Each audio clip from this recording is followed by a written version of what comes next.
Ah, salut à tous, c'est Bastien Delcarver, désolé pour ce petit moment de ce petit écart.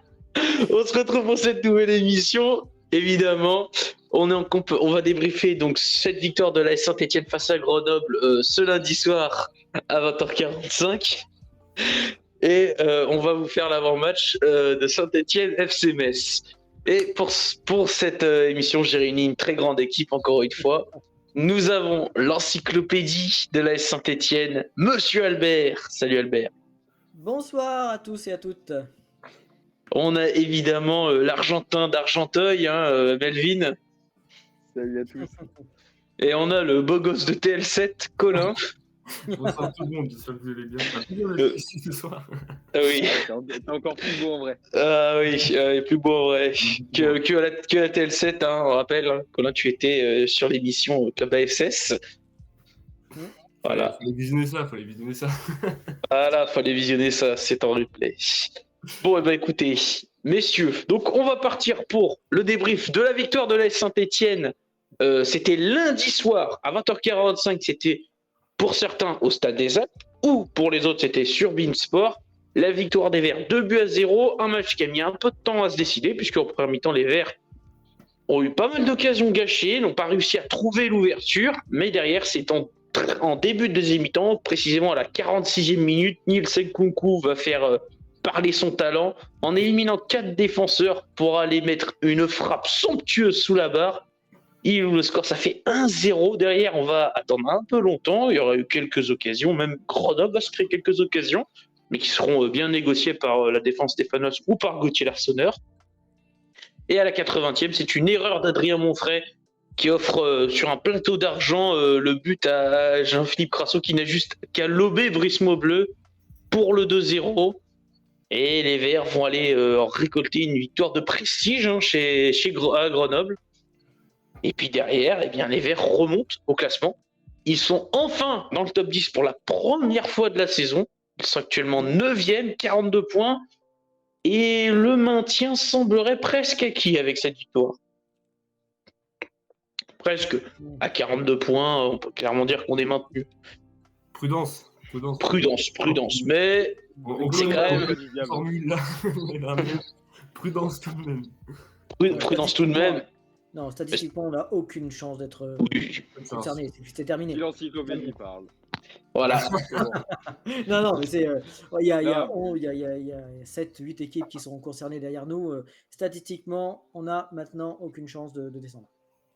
Mais du coup. Les statistiques, ça fait pas tout. Oui, effectivement. Mais comme les statistiques ne font pas tout, on vous rappelle quand même que c'est une victoire de 0. Donc il y a eu ce résultat. Mais si vous vous souvenez, la semaine dernière, on avait fait des pronos. Alors, alors là, vous allez voir, il va y avoir des très belles prédictions. Et alors, il y en a, ils sont bien trompés. On en parlera juste après. Oui, effectivement, on va en parler. Et là, c'est l'instant Madame Irma, c'est l'heure du prono. Messieurs, vos pronostics, les buteurs, on va commencer par Albert. Alors, 2-1. 2-1, parce que je pense qu'on va encore prendre un but. 2-1, et je mettrai... Alors, en buteur, j'aimerais voir cette fois-ci Cafaro, et je sais pas pourquoi, un but sur corner de Sceaux.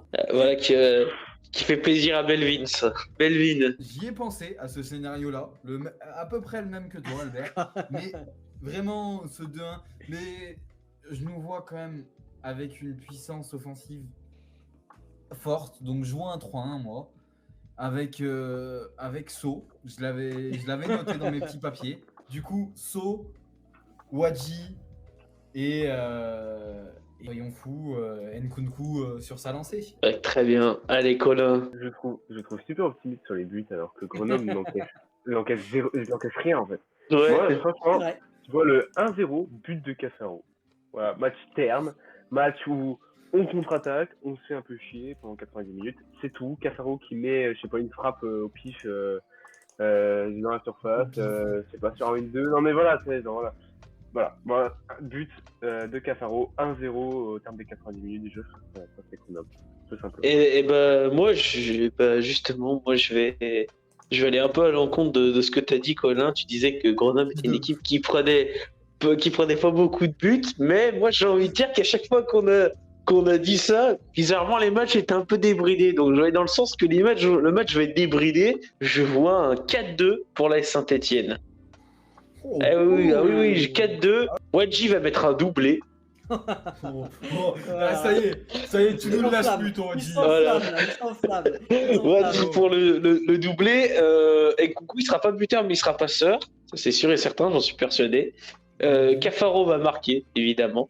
Et puis le dernier buteur, pour la belle histoire, je veux Benjamin Bouchoirie qui marque.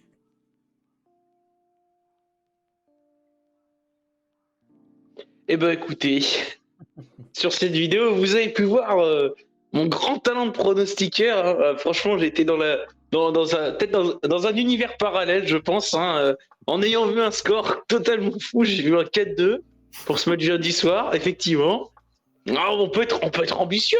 Hein. Après, hein, j'ai envie de dire, j'ai vu un match fou. On a quand même vu un match rythmé, mais j'ai pas vu le score exact. Effectivement, j'étais un peu loin.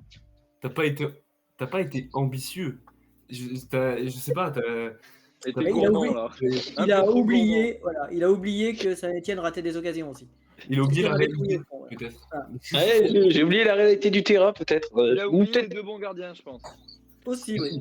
Parce que Ou c'est vrai alors, moi je pense que j'étais dans un autre univers et j'ai vu le 4-2. Et je pense que dans un autre univers, il y a eu 4-2. Parce qu'il n'y avait pas des gardiens aussi bons, mais il y avait des attaquants forts, tu vois.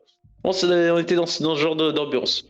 Bon, en tout cas, vous. qui nous met qu'il avait pronostiqué 3-1. Et je trouve que c'est un des scores qui aurait pu être le plus plausible, je trouve, pour cette rencontre. Le 3-1, Je Ouais. rejoins l'auditeur à quand même. 100%. Je le rejoins à 100% parce que bizarrement, il est connecté à moi en tout cas.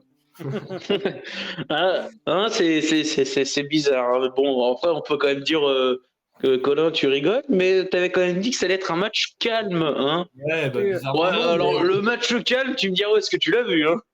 j'ai pas été si loin que ça, quand même, du 1-0 de Cafaro, parce qu'il a tiré beaucoup de fois de loin. Et là, j'ai pas été mauvais sur ce point-là. Hein. C'est pas que j'ai de l'ego, mais c'est vrai qu'il a fait, je sais pas comment il a fait. Bon, j'ai pas d'ego, mais non, mais je veux pas dire que je suis tort. Là. Ok, J'ai- bon, ok. Il a fait 2 ou 3 tirs. Ah non, mais voilà. moi je vais Ah, sortir bah, la écoutez. maison, hein. Ah, J'aurais pu voilà. prendre les 3 buteurs. Hein. J'ai eu Nkunku, Wadji, s'il loupe pas son face-à-face, c'est but. Et saut de la tête, il en a eu une. Donc, moi aussi, Ouais, bah, moi aussi, j'aurais pu dire pareil. Hein. J'étais pas si loin à ce moment-là. Non, mais. Tout le monde Ah, est mais- dedans, hein. Voilà, c'est ça. Non, bon, bah écoutez, messieurs, vous avez vu, hein, si jamais vous voulez nous faire confiance pour vos côtés match, eh ben, ne nous contactez pas, en Vous fait, n'avez pas on va Bastien. se planter. Ah, Bastien qu'il faut demander, ça c'est sûr, parce que 4-1. 4-2, monsieur, 4-2. J'ai vu un deuxième but de Grenoble. 4-2. Non, bon, Vous bah, avez vu écoutez. encaisser 2 buts quand même. Bah, attends, c'est un peu la moyenne de la Saint-Etienne, hein, c'est 2 buts par match, hein, je prends pas de risque là-dessus, en fait. Hein, T'as oublié l'Arseneur quand même. Oui, c'est vrai. Donc, C'est vrai que j'ai pu l'oublier. À saluer Leïla qui est nouvelle sur le live, qu'elle n'hésite pas à nous donner ses pronos aussi. Ça peut être sympa qu'on échange Ça des pronos. Ah oui. Effectivement. On prend, Non. n'hésitez pas. on prend toutes les leçons. Ah oui, franchement, pas de souci là. On est prêt à prendre Venez, des cours. Voilà. Venez, on apprend vite, je pense. On apprendra vite. Bon, bah écoutez, messieurs, sur ce bon petit moment, on va passer donc au premier sujet, le sujet un peu large. Le sujet large, même si on va peut-être d'abord faire un petit tour par le stade. Parce qu'on avait quelqu'un, je crois, qui était dans le parquage. On avait une personne. Ouais. Melvin, tu étais dans le parquage. Raconte-nous donc ta petite Ah oui, expérience. Alors, on va revenir en ce lundi 17 avril. Hein. Exactement. Ce déplacement au Stade des Alpes, à Grenoble. Hein. Donc un déplacement qui est assez court quand on part de Saint-Etienne. 1h45, 156 km entre le stade Geoffroy Guichard et le Stade des Alpes. Donc un déplacement assez court qui a fait complet, le parquage complet, plus de 1000 personnes. Plus, bon, quelques Stéphanois, on n'a pas le nombre exact, mais quelques Stéphanois dans le stade qui ont bien répondu présent. Il faudra le noter, ça aussi. Ah oui. Et puis voilà, hein, une ambiance, comment la décrire? Une ambiance assez folle. Hein, Un dans super ce tifo parquage. déjà. Un super Oui, tifo. ah dans le oui. match.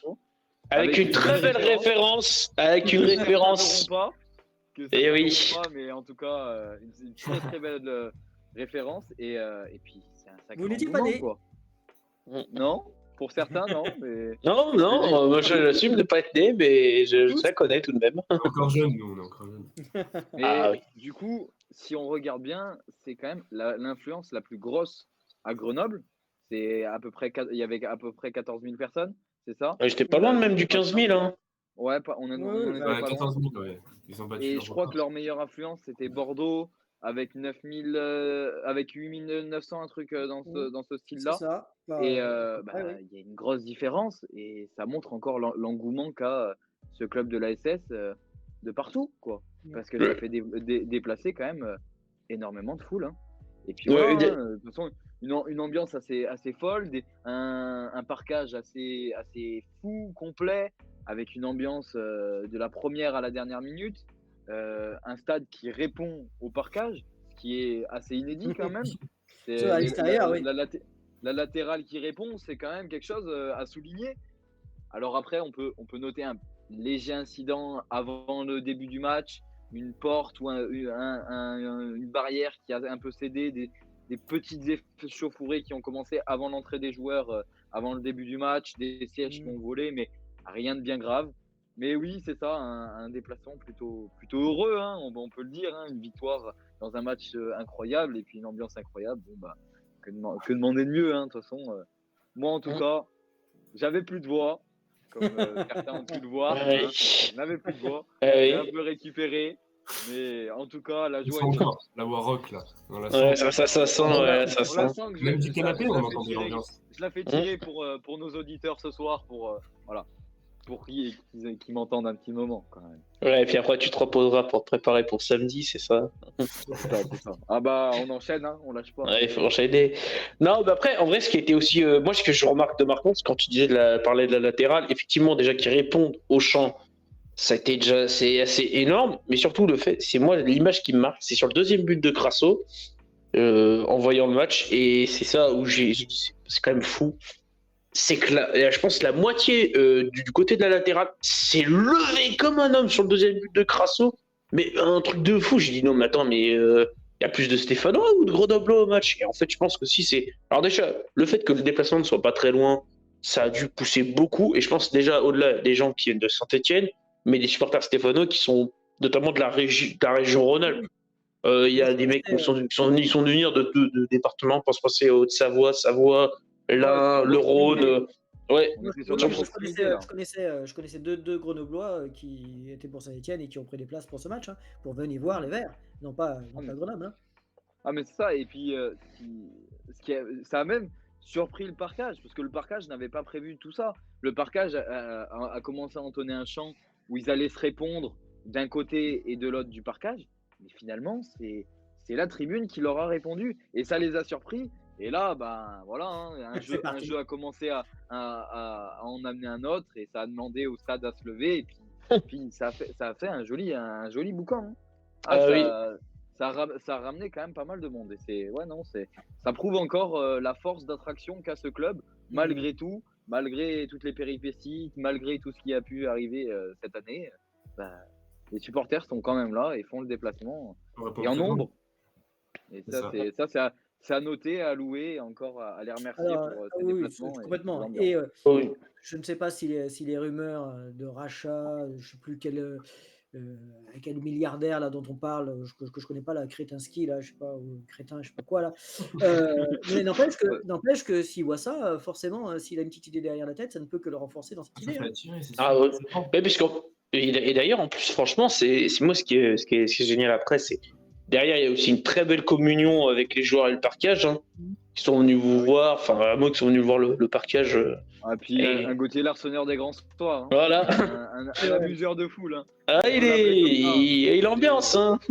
Ah, il a compris les valeurs en tout cas.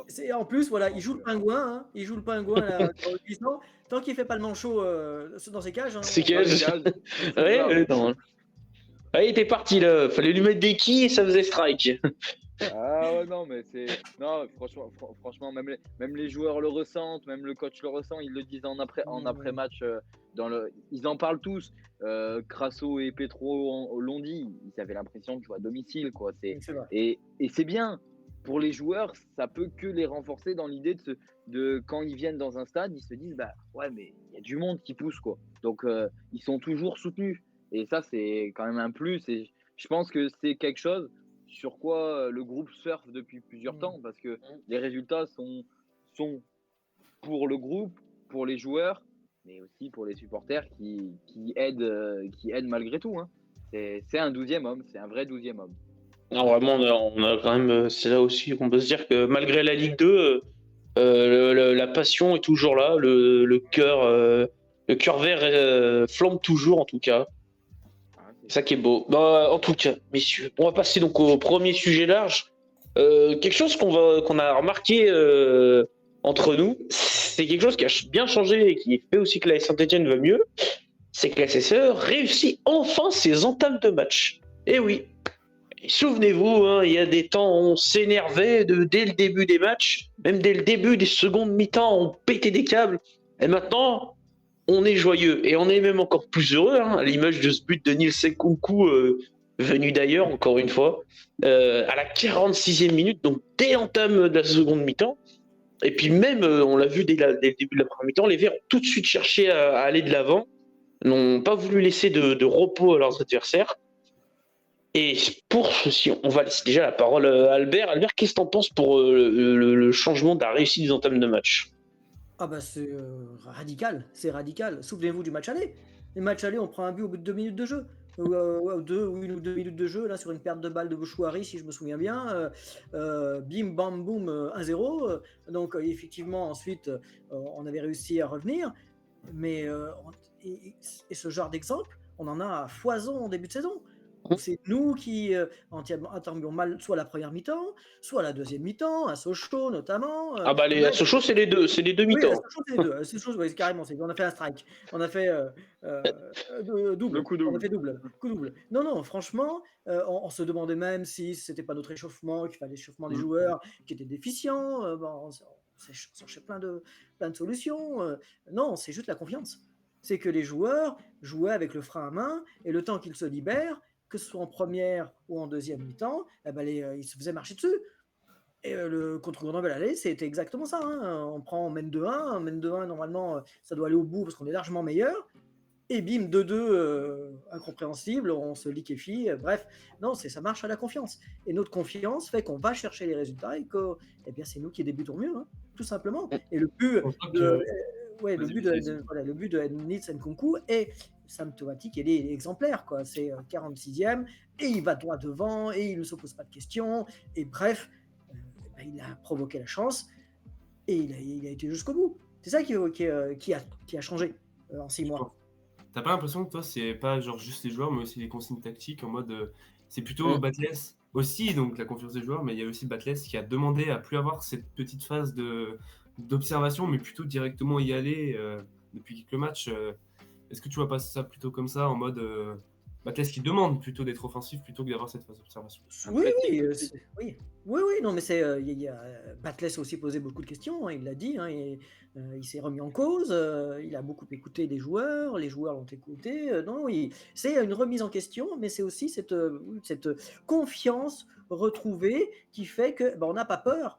Les joueurs n'ont pas peur d'entrer de jeu, ils sont tout de suite dans le vif du sujet, et comme ils sont tout de suite dans le vif du sujet, et comme ils sont en plus bien meilleurs que leur adversaire, ça matche tout de suite.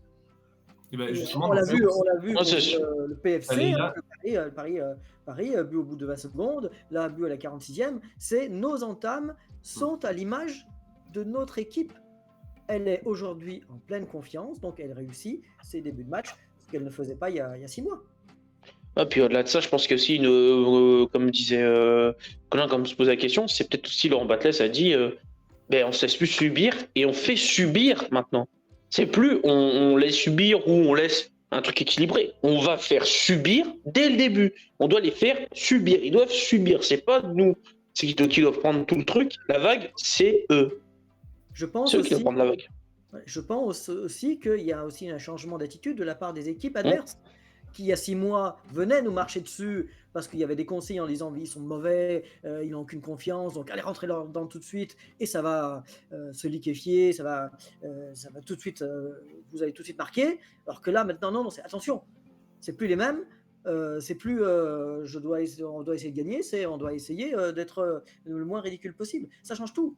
Ça change tout parce qu'on a Oui, plus on fait. en face. On n'a plus la même équipe en face. Ah bah c'est sûr que maintenant on fait clairement peur hein, dans cette physionomie-là. Melvin, qu'est-ce que t'en penses? Ah oui, c'est ça. On est sur des entames réussies pour plein de raisons. Et je pense que les consignes tactiques ils sont aussi pour beaucoup. Du fait que Batles, au début de la saison, il essayait plus à chercher à conserver ce ballon, mais en ayant un frein. Il y avait un frein, c'était à la perte du ballon. On n'allait pas presser tout de suite, on n'allait pas essayer de récupérer. On n'était pas dans cette envie tout de suite, dès le début du match, d'aller chercher les ballons hauts, d'aller les récupérer, de vouloir tout de suite aller vers l'avant. Parce que c'est ça, hein, on provoque cette chance. Sur le but d'Nkunku, c'est clairement, il provoque sa chance. Parce que il peut l'essayer 10 fois, sur les 10 fois, il se fait arrêter à un moment. Là, il a provoqué la chance, il a réussi son geste avec de la vitesse et tout. Et c'est À la perfection. Et avec un peu de technique, hein, parce que le râteau double contact. Et puis comme il disait du talent, Après, il a bien mis en avant, ça m'a fait beaucoup rire je sur pense qu'il peut l'essayer. Il parle de talent. Il dit ouais, et puis après j'ai laissé parler mon talent. C'est ça. Ouais, c'est ça, il a du talent. Il a totalement raison. Mais c'est marrant. Non, mais il y a de la réussite aussi parce que l'enchaînement qu'il fait, à la vitesse qu'il fait, parce que moi ce qui m'a surtout impressionné, c'est la vitesse d'exécution sur ce geste-là. Il est sur des petits appuis au début et il enchaîne par des grands appuis. Et on est, comme on a dit, 1 minute après être rentré du vestiaire. Donc finalement, le fameux échauffement entre guillemets avant de deuxième mi-temps, ça l'a aidé peut-être à être plus intensif. Tout de suite. Ouais. Et puis, sur ce match-là, rappelez-vous, hein, on est là aussi la 30e seconde dans la surface adverse. On les a agressés tout de suite. Il n'y a pas eu de temps mort, il n'y a pas eu de round d'observation. Et là, je pense que vous avez raison, c'est bien les consignes de Laurent Matles. C'est tout de suite, on va les agresser, tout de suite, on rentre chez eux, et tout de suite, on va essayer de marquer, ou on va essayer d'avoir une occasion. Et on a eu un corner au bout de 30 secondes. Parce que c'est ce qui en fait, il se rend compte que ça marche en soi. Ça a marché pour Paris FC où tu marques au bout de 22 secondes. Là, il se dit faut tenter parce que si tu les laisses, je pense qu'il sait très bien que ce groupe, on va dire, si tu laisses trop de liberté à un adversaire dès le début, il va prendre la confiance. Et là, il se dit, en plus, jouer face à une équipe de Grenoble qui, en plus, elle, avait quand même un certain enjeu. Elle pouvait revenir dans la course à la montée en cas de victoire contre Saint-Etienne. Elle revenait, je crois, à 6 points de Bordeaux. Donc, un enjeu de se dire, il ne faut pas les laisser prendre la confiance. Hein. On y va, on leur fait mal. Jouer très offensif au premier ballon, sur les premières touches de balle, c'est aller étouffer son adversaire, c'est se procurer des occasions. Là, en plus de ça, ça a marché. C'est empêcher l'équipe adverse de pouvoir récupérer les ballons, partir en transition. Donc au final, et ça marche parce que notre équipe est en confiance, parce qu'elle connaît aussi parfaitement son schéma tactique. On a un schéma tactique maîtrisé aujourd'hui, on vient étouffer nos adversaires, on joue en 3-5-2, donc en schéma très offensif. Juste, l'équipe adverse ne peut rien faire parce que Batles fait en sorte qu'à la rentrée des matchs, puisqu'on est en place tactiquement, on peut se permettre d'aller jouer haut, d'aller presser, et ça marche avec Nissen Kunku. Et surtout, ce qu'il faut regarder, c'est qu'il demande un pressing, mais un pressing qui est de l'homme à homme. Il ne demande pas un pressing sur une surface, il demande strictement de l'homme à homme. Donc on voit, ils ont tous chacun leur joueur, et ils pressaient. Dans leur zone. Sa ligne de 5, elle est très très haute dès le début dès le coup d'envoi, sa ligne de 5, elle monte tout de suite. On sent que ces deux latéraux, ces deux milieux montent, et ce 6 là qu'on pense proche de ses défenseurs monte aussi. Et du coup, ça pousse l'équipe à être tout de suite au pressing et tout de suite au contact de son adversaire. Et là encore, cette confiance que l'on a vient aussi du fait qu'on peut jouer vers l'avant, on peut être offensif, on peut prendre des risques, parce que on sait que si on se fait transpercer, eh bien, il y a un gardien qui arrête, C'est ça. pas les rares, mais les occasions. Que Grenoble en a eu une très belle, notamment à 0. Cette occasion-là, elle peut tout changer.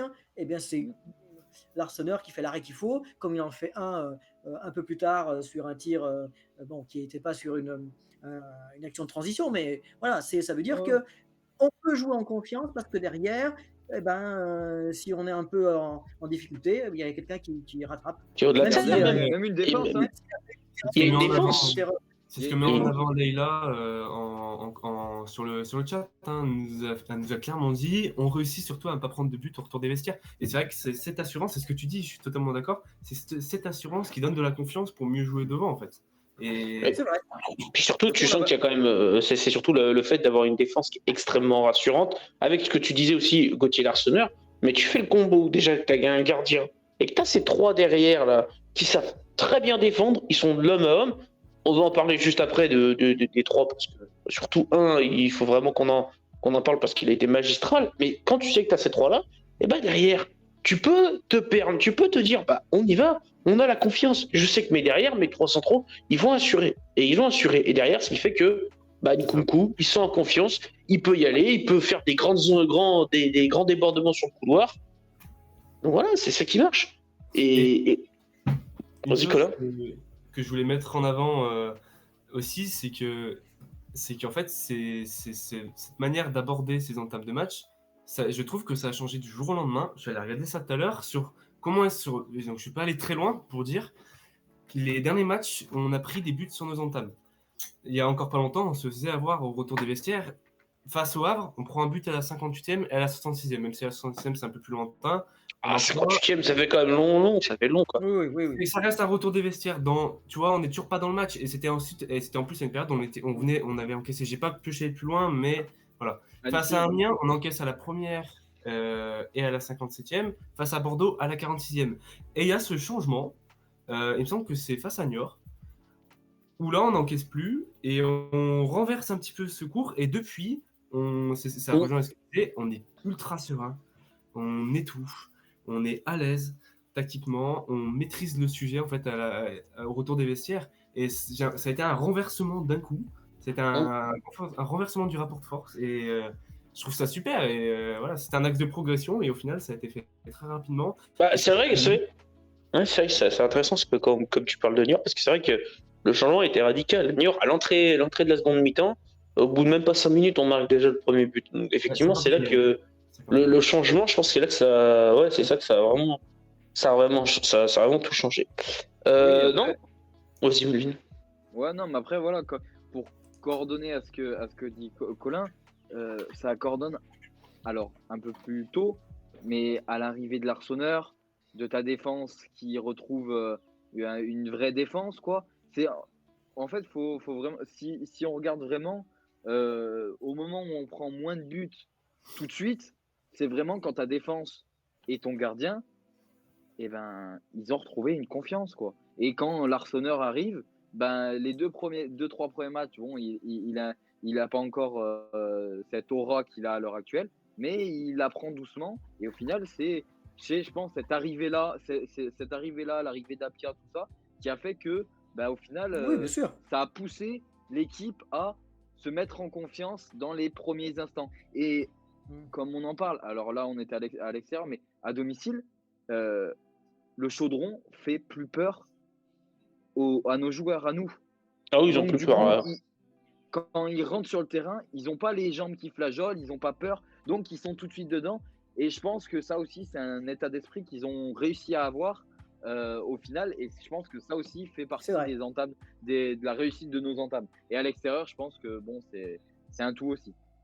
Ouais, et d'ailleurs, c'est bien qu'on en parle un petit peu, mais c'était sur ce sujet, en continuant sur le fait de la confiance, on est même tellement confiance. À la fin, il y a eu un moment où Denis Sapir ressortait une petite gêne à la cuisse, ou je crois derrière la cuisse. Enfin, il a ressorti une petite gêne. Et du coup, il y a eu un petit changement. Et là, même moi, au début, quand il y a eu ce changement, j'ai eu peur. C'est l'entrée, le retour de Jimmy Giraudon. qui avait plus joué depuis. Alors, il avait plus joué depuis Sochaux, où il avait joué 1 minute, mais on va pas la compter. Ouais, on prend un but, hein. 1 minute et on prend un but. Oui, on prend un but en plus. On prend 3-2. On prend 3-2. Mais surtout, il avait joué son dernier match complet était vraiment le match contre Rodez, où il avait été expulsé. On se souvient, ça avait été un match catastrophique.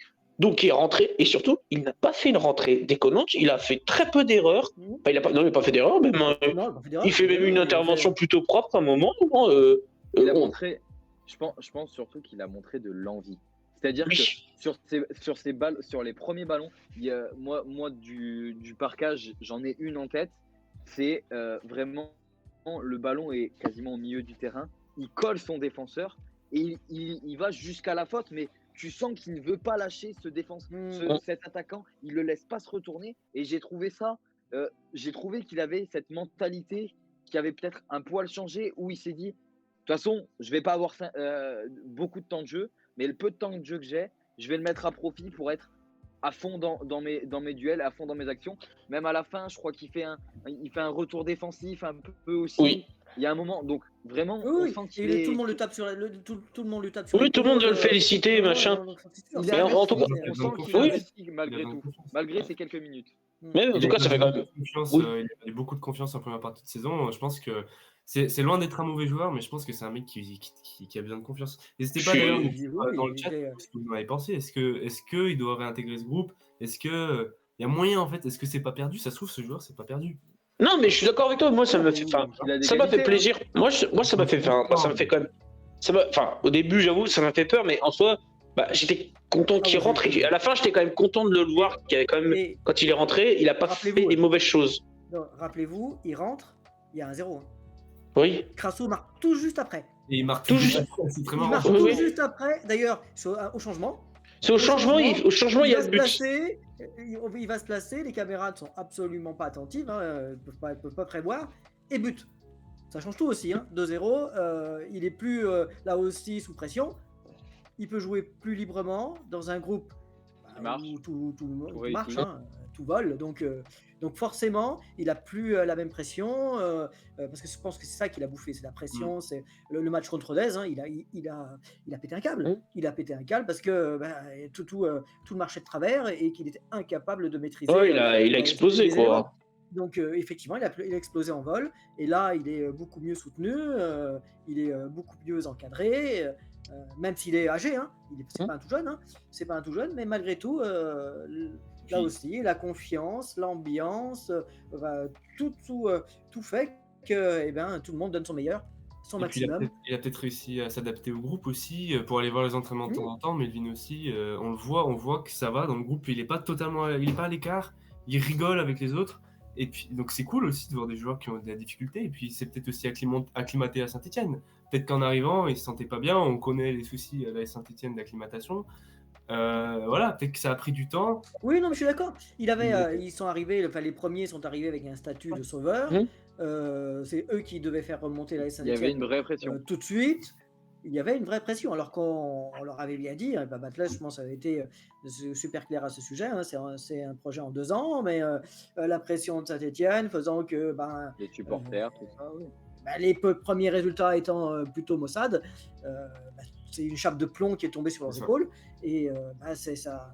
6 mois plus tard, c'était la catastrophe. Donc il fallait tout renouveler, ce qui a été fait, et les joueurs qui maintenant interviennent, même pour quelques minutes, quelques secondes, ou quelques dizaines de minutes, se mettent au diapason. On en veut pour preuve Michael Nadé la dernière fois, où il a fait aussi un joli quart d'heure, le même que Giraudon. Donc c'est un vrai groupe. C'est un vrai groupe qui est uni et qui peut aller très loin. Malheureusement, les faire rentrer, ça montre aussi, ça permet d'impliquer aussi tous tes joueurs. Parce que si au final tu rentres jamais, t'es pas impliqué dans le projet, à l'image de Pavlovic. Oui, Giraudon ne serait pas rentré si Apia n'avait pas ressenti ses encore une fois, il serait pas rentré, non, je suis d'accord. Mais là où je trouve que ça va bien mieux, alors effectivement, c'est-à-dire qu'on peut le réintégrer, c'est-à-dire aussi que quelque chose qui va beaucoup mieux chez lui, même c'est vrai là qu'on voit que le groupe va mieux. c'est que voilà, il peut rentrer et bah, voilà, c'est pas déconnant. Et donc aussi parce que c'est pas un mauvais joueur, encore une Oui, fois.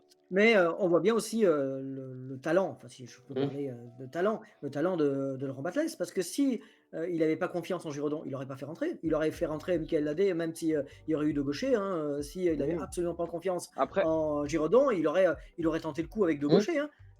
On voit bien que, Oui.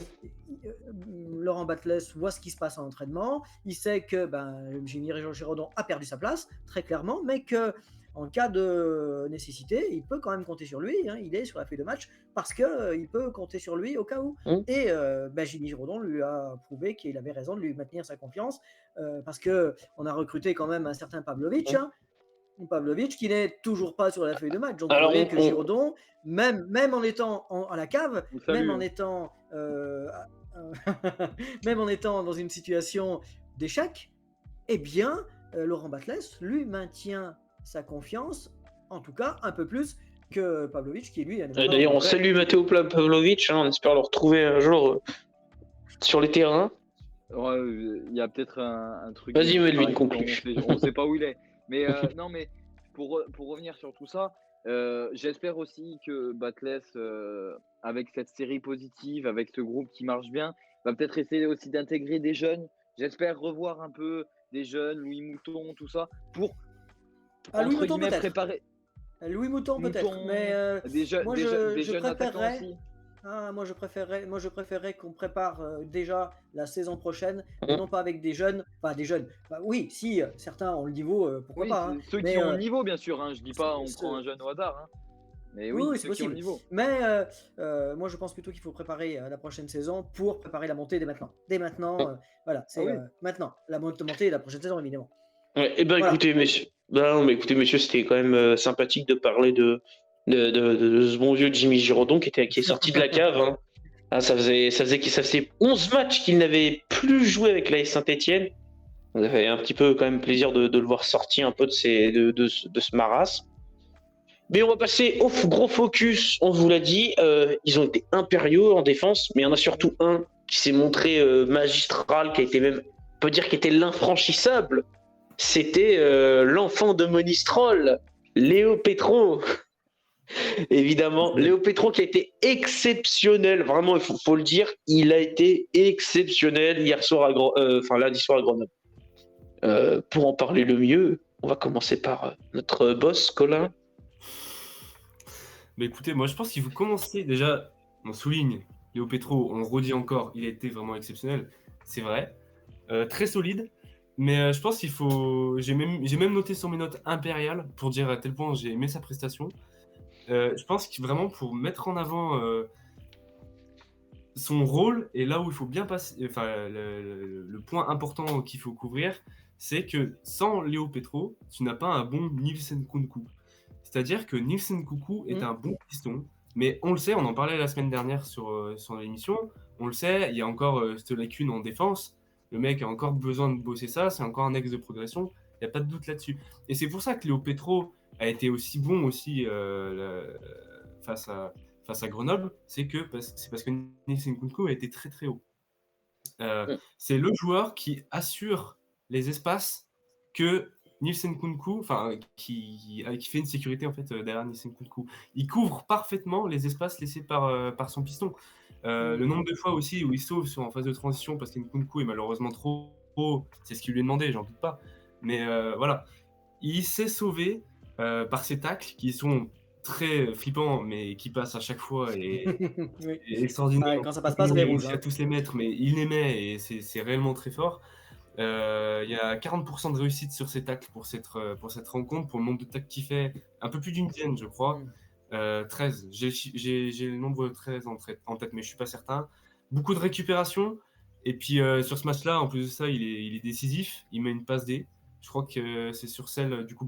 Elle n'est pas comptabilisée. Elle est pas comptabilisée. Parce que l'existe Elle est pas pas. comptabilisée. Ah bah non, c'est pas Ok, possible. bon. Tu peux pas. Non, tu peux pas. compter alors que.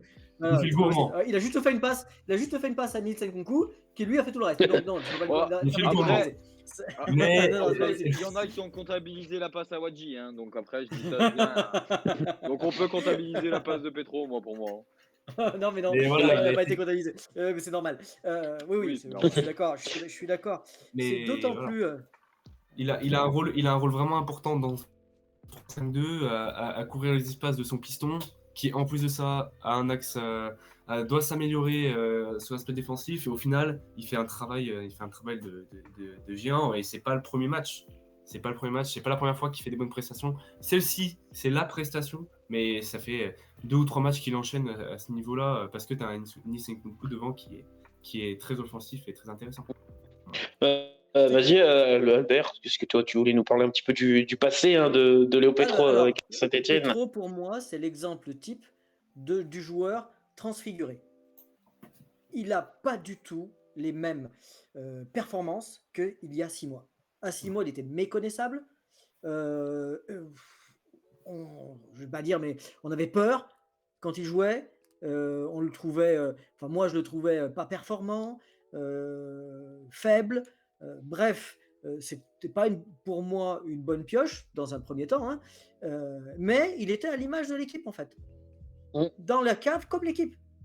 Et là encore, on va reparler de confiance. C'est ce joueur, c'est le même, qui 6 mois plus tard nous fait des prestations XXL, bien évidemment dans peut-être un poste qui lui correspond mieux, parce qu'il a joué aussi une partie dans une défense à 4 où on a bien vu que c'était là aussi, il y avait quelque chose qui ne fonctionnait pas. Mais là, dans une défense à 3, à gauche de cette défense à 3, eh bien, il a pris ses marques, il est impérial, et ça change tout. Et là aussi, il a évolué d'une manière sidérante, parce que très sincèrement, je ne l'en croyais pas capable. Non, mais Je pensais que ce transfert, ce retour, parce que c'est un retour, hein, puisqu'il a été formé à l'AS Saint-Etienne, n'était pas une bonne chose. Et on retrouve je terminerai juste, on retrouve un Léo Petro du niveau de Lorient, qui fait que on comprend pourquoi on s'est intéressé à ce jeu. Je suis d'accord avec toi, mais je vais même aller plus loin, parce que moi j'ai revu quelques matchs pour préparer cette émission, j'ai revu quelques bouts de matchs de Léo Petro au tout début de saison. Donc j'ai revu des matchs contre Bordeaux, j'ai revu les matchs, bref. J'ai noté beaucoup, il ratait beaucoup ses tacles. Il faisait énormément de fautes. Aujourd'hui, il doit tourner à même pas 3 fautes par match. Et c'est 3 fautes par match pour un défenseur. Et en plus, dans une défense à 3, c'est des performances. Et c'est là aussi où on va, il est allé avec le même, ça peut aller avec tous les défenseurs. Hein. Aujourd'hui, le défenseur, il tourne à maximum, il doit faire même pas 5 fautes par match. Ce qui n'est pas beaucoup pour une défense à 3 en termes de par défenseur. Donc en fait, on fait déjà moins de fautes. Ses interventions sont beaucoup plus réussies. Il est tellement en confiance que quand il sait qu'il fait ses tacles, à 90%, il les réussit tous. Le seul qu'il a raté, et je pense qu'il sur ce tacle-là, je pense qu'il a bien fait de le faire au final, c'est le tacle au joueur. C'est le tacle où il prend carton rouge au Havre. Mais je suis persuadé qu'il le fait parce qu'il se sacrifie. En fait, je suis persuadé qu'il le fait en se sacrifiant. Donc en soi, au final, il a eu totalement raison de le faire. Tant pis, tu prends rouge, mais au moins tu as évité de prendre un but. Donc il a eu. Pour revenir à ce parcours de joueur et qui montre que le mec, je suis sûr que c'est pas fini, il va continuer de s'améliorer. Le gars, il était à Andrézieux il y a pas longtemps. Hein. Il était encore à Andrézieux il y a pas longtemps. Il sort de je sais pas où, c'est un battant. Et c'est vrai qu'au final, on n'avait pas cette idée en début de saison qu'il allait monter en puissance. Mais qui aurait pu en douter en y réfléchissant? Qui aurait pu en douter? Parce que le mec sort de... Ah, moi? Ah non, voilà. En reprenant son discours... je doutais fortement. Ah non, mais moi aussi, mais en reprenant son historique, le mec, c'est un battant, forcément qu'il allait prendre du niveau. On dit ça en rigolant, parce qu'évidemment, personne n'aurait pu se dire qu'il aurait pu faire ça.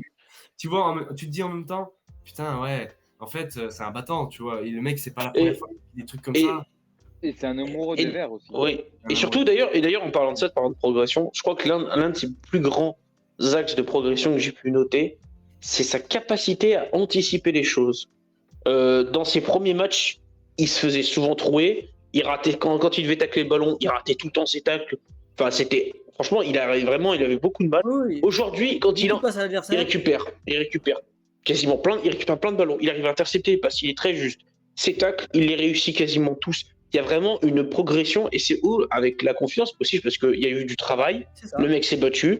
C'est pas le plus académique, c'est pas le plus esthétique, mais il est efficace. Quand il fait quand on lui demande de faire son travail, il est efficace. D'ailleurs, Donc, n'hésitez c'est pas à là. me dire dans le chat, vous, si vous avez confiance en Léo Petro, parce qu'on sait qu'il y a beaucoup de débats sur Twitter par rapport à Léo Petro, même si je pense que ce match-là. Alors, il n'y en a plus. Alors, Oh, il y a je plus de pense débat. que ça, Il a fait taire. mais n'hésitez pas à moi nous en premier. dire, on vous lira avec grand plaisir, je vous lirai avec grand plaisir et on débattra sur vos avis. Non, d'accord, on va peut-être laisser. Vas-y, Melvin, justement, je te passe sa parole. Ouais, moi, vraiment, Léo Petro, de plus en plus, il me surprend sur sa façon d'être dans le 1 contre 1. Parce que dans le 1 contre 1, en début de saison, ouais, comme vous avez dit, quand c'était du 1 contre 1, il se faisait tout le temps passer. Il était tout le temps à la rue. Et là, c'est de plus en plus où, même j'ai une occasion où il se fait avoir, mais il revient bien, Oui, il oui. se replace bien. Et cette action-là m'a fait penser et me dire, le mec a repris bien beaucoup de confiance. Et je pense que, bon, je vais encore en parler, mais je pense que le fait d'avoir un saut aussi impérial, parce que il a été quand même. Oh non. Aide. Il est moins, il a été moins. Il était, non, c'est vraiment Là, Petro qui a. alors, meilleur que contre le Paris FC. Mais Là, Petro, oui. c'est bon, Alors, là, Melvin, je vais te dire un truc. La personne qui doit, pour moi, après, peut-être qu'on en reparlera une fois, mais la personne qui a fait aussi, donc il y a Briançon qui est très bon, mais qui fait aussi que ça va très bien en défense, c'est Denis Sapierre. On n'en parle jamais, mais c'est peut-être l'une des On en recrues parle les trop, plus. même. Je dirais plus qu'on en non. parle trop. On le sait que Denis Sapia, on l'a su dès le début. On l'a Sous-coté. Il a Sous-coté. transféré l'équipe, ça se voit. Mais Ah, il est sous-côté pour moi, Denis Sapierre. Oui, c'est vrai. pour revenir sur Non, mais de toute Petro, façon, les recrues. comme disait Colin, son parcours, c'est quelque chose de fou. C'est-à-dire que le mec est parti de la SS parce que pas tant de jeux et on lui en offrait pas. Il part à Andrézieux. À Andrézieux, il fait quelques matchs, mais c'est pas exceptionnel non plus. Il est titulaire pendant une bonne saison, je crois. Mais c'est pas des échos que j'ai eus, c'était pas le joueur qui allait finir à Lorient. Lorient le récupère surtout pour sa réserve au départ et pas pour l'équipe type. Et finalement, concours circonstances, il se retrouve à être titulaire. Il fait ses matchs, il est très, très correct. Et puis, c'est un peu comme Chambos, c'est un retour aux sources où on se dit, est-ce que l'attente va pas être trop forte pour lui? Est-ce qu'il va réussir à avoir les épaules? Parce que revenir dans son club formateur, qui plus est la SS, c'est pas toujours facile. Il y en a beaucoup qui se sont cassés les dents. Et lui s'est cassé les dents au début et au final, de plus en plus, montre un potentiel qui... Eh ben, oui, Monsieur Petro, peut être titulaire et peut nous faire remonter. Ça, c'est clair. Ouais. Aujourd'hui, il s'est imposé pleinement dans la tactique de Laurent Batles. Pour revenir aussi à ce que disait Leïla dans le chat, il a donné confiance à Nielsen Kounkou et ça rejoint aussi à ce que je dis et qu'est-ce que vous dites tous en fait, c'est il est là en fait et il a clairement sa place aujourd'hui dans ce 11. En tout cas, oui, mais à Grenoble, il a. tu as tout à fait raison. On sait que maintenant Léo Petro a les épaules pour jouer dans cet axe à 3, donc ce qui permet à Nielsen Kounkou d'être plus offensif ou en tout cas de ne pas avoir peur de jouer trop haut. Même si des fois ça peut être aussi compliqué pour lui. Hein. Il a contre le Paris FC, contre Guy Lavogui, il s'est retrouvé en difficulté quand même, hein, C'est sûr.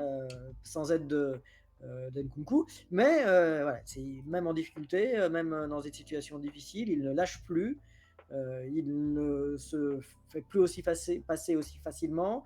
Il a acquis un niveau, au moins pour la Ligue 2, voire plus, qui est largement satisfaisant.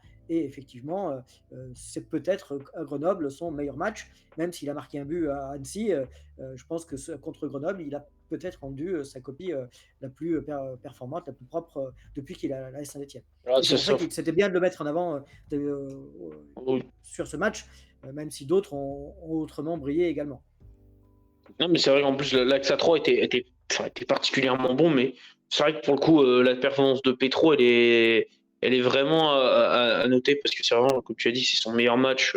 J'ai pas de souvenir d'un Petro aussi impérial parce que je crois qu'il a dû se faire passer une fois, même peut-être deux, et je crois que c'est encore vraiment son adversaire, il a eu du mal. Il doit s'en souvenir encore qu'il a eu du mal face à Léo Petro. Parce qu'encore une Oui, fois, et puis il est bien placé, Ah oui, il est plus à la traîne ou, il est plus, hors du coup, il rattrape des coups même, il rattrape des situations, non, non, il c'est très franchement, je dirais pas que c'est une bonne surprise, hein, mais, il donne enfin sa pleine mesure. Il y a encore de beaux axes de progression le concernant, parce qu'il est pas très vieux, hein, mmh. au contraire, Ah hein. oui, oui, non, d'accord. Donc ça veut dire qu'effectivement là, on a un vrai axe gauche performant et on peut voyager loin avec lui.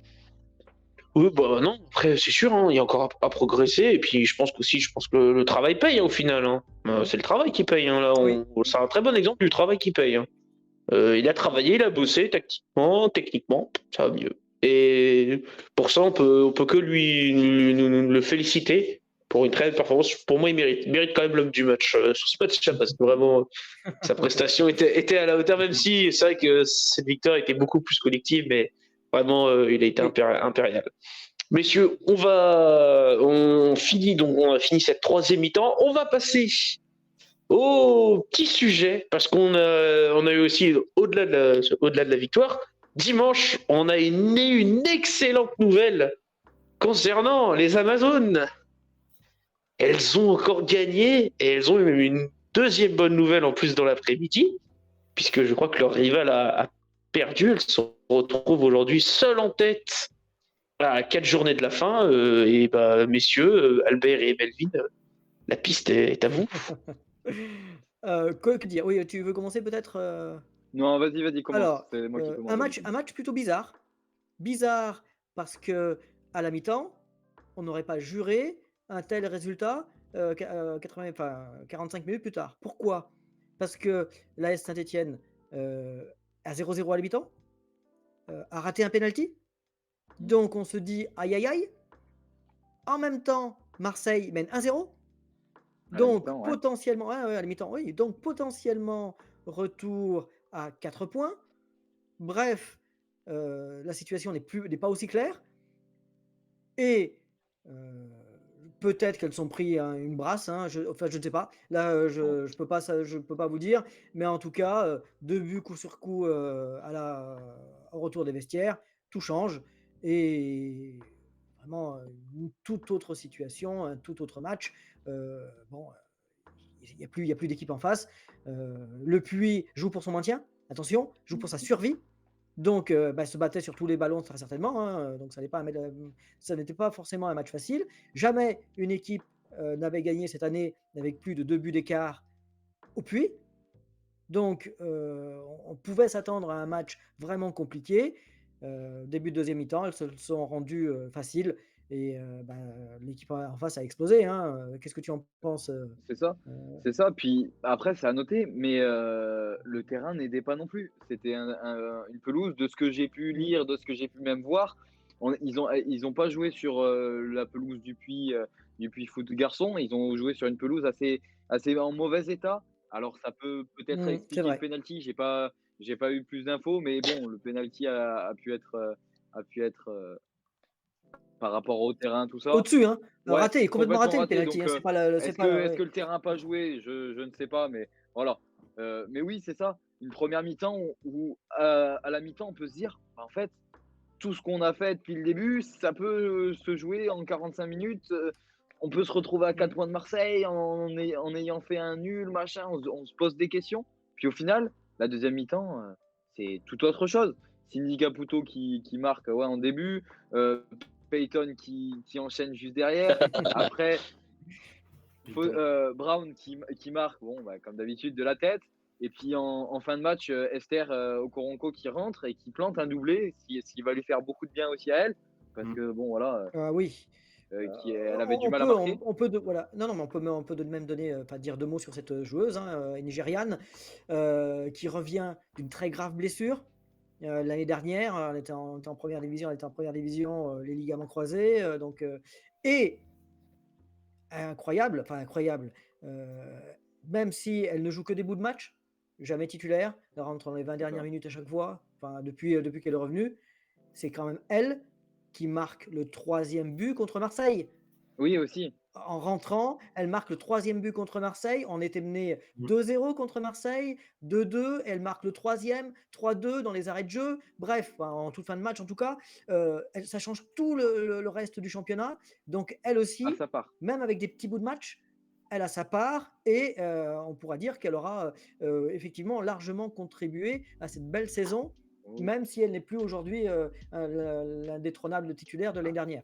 Donc il fallait le souligner, c'est vraiment Ah oui, une joueuse bien qui sûr. se bat et c'est une joueuse qui reste dans le groupe et qui est en train de revenir malgré une très très grave blessure. Donc forcément, son doublé en fin de match fait chaud au cœur Ouais, c'est parce sûr. qu'elle participe aussi à la fête. Et je pense qu'il va falloir aussi féliciter quand même le coach parce que je pense que les résultats, parce qu'on en parle très peu de Laurent Mortel, mais finalement, c'est quand même, je pense que lui aussi, à la mi-temps, c'est lui qui a dû avoir les mots justes pour repartir sur une belle deuxième Oui, oui. mi-temps. Et C'est je pense souvent que qu'on voit voilà, les- C'est souvent qu'on voit les féminines repartir en seconde mi-temps. Pour les matchs que je suis allé voir, que je suis allé regarder aussi avec Tom Melvin, les féminines, on les voit souvent repartir en seconde mi-temps. Peut-être que ouais, Laurent Mortel a l'air d'avoir de la poigne, dès qu'il relance ses joueuses. les mots justes, je pense qu'il Ouais, trouve les mots les mots justes. justes Oui, je avec ses pense que c'est joueuses. ça, oui. Ça, c'est- Je pense que c'est un groupe qui est très très soudé et je pense que le coach c'est leur parler. Et donc, du coup, c'est sûr que ça doit faire du bien et ça fait du bien aussi à l'équipe. Voilà, là, elles ont plus que 4 matchs pour voilà, Alors, finir mieux le que ça, travail. mieux que ça, c'est que dès le pro- il y a en fait, il y a 4 matchs, il y a 4 balles de match. La première, dès le prochain match contre Thonon, c'est C'est ça? ça, Oui, Evian Thonon, Tonon, ouais. Tonon, Grand Thonon, Genève. Evian Thonon dimanche. Si les Vertes gagnent et que Marseille ne gagne pas, même match nul, les Vertes sont en D1 dès le prochain match. D'accord? Donc elles font une saison exceptionnelle. Quand je dis exceptionnelle, c'est elles ont battu le record de buts sur une saison et alors qu'il reste encore 4 matchs. Soit elles viennent de marquer 76 buts, toutes compétitions confondues. Enfin, il n'y a eu que 2 matchs de Coupe de France, donc, dont un où elles ont Oui. marqué, où elles n'ont pas marqué de but, 0. donc Ouais. 0. Hein, elles ont pris 5-0 à Strasbourg-Vauban. À Ouais, c'est ça. Strasbourg, ouais, c'est ça. Bon, bref, 5-0. Donc 76 buts. Le record était à 72. Donc elles explosent tout, hein, et puis elles vont l'améliorer ce record. Atteindre les 100 buts, ça va être compliqué, mais malgré tout, atteindre les 80, ça va être fait. Elles peuvent monter encore, donc ça veut dire que ce Ouais. record peut encore bien exploser. Donc c'est une saison formidable, comme 17 victoires, 17 victoires, un match nul dont on pourra peut-être avoir des regrets. Donc tous les signaux sont au vert grâce à un groupe extraordinaire et qui s'éclate match après match, quoi, hein.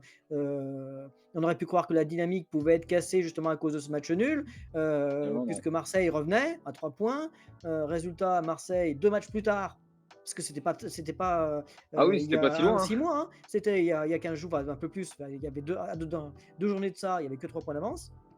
Et Marseille est en train de s'écrouler, 2 défaites consécutives, donc 9 points.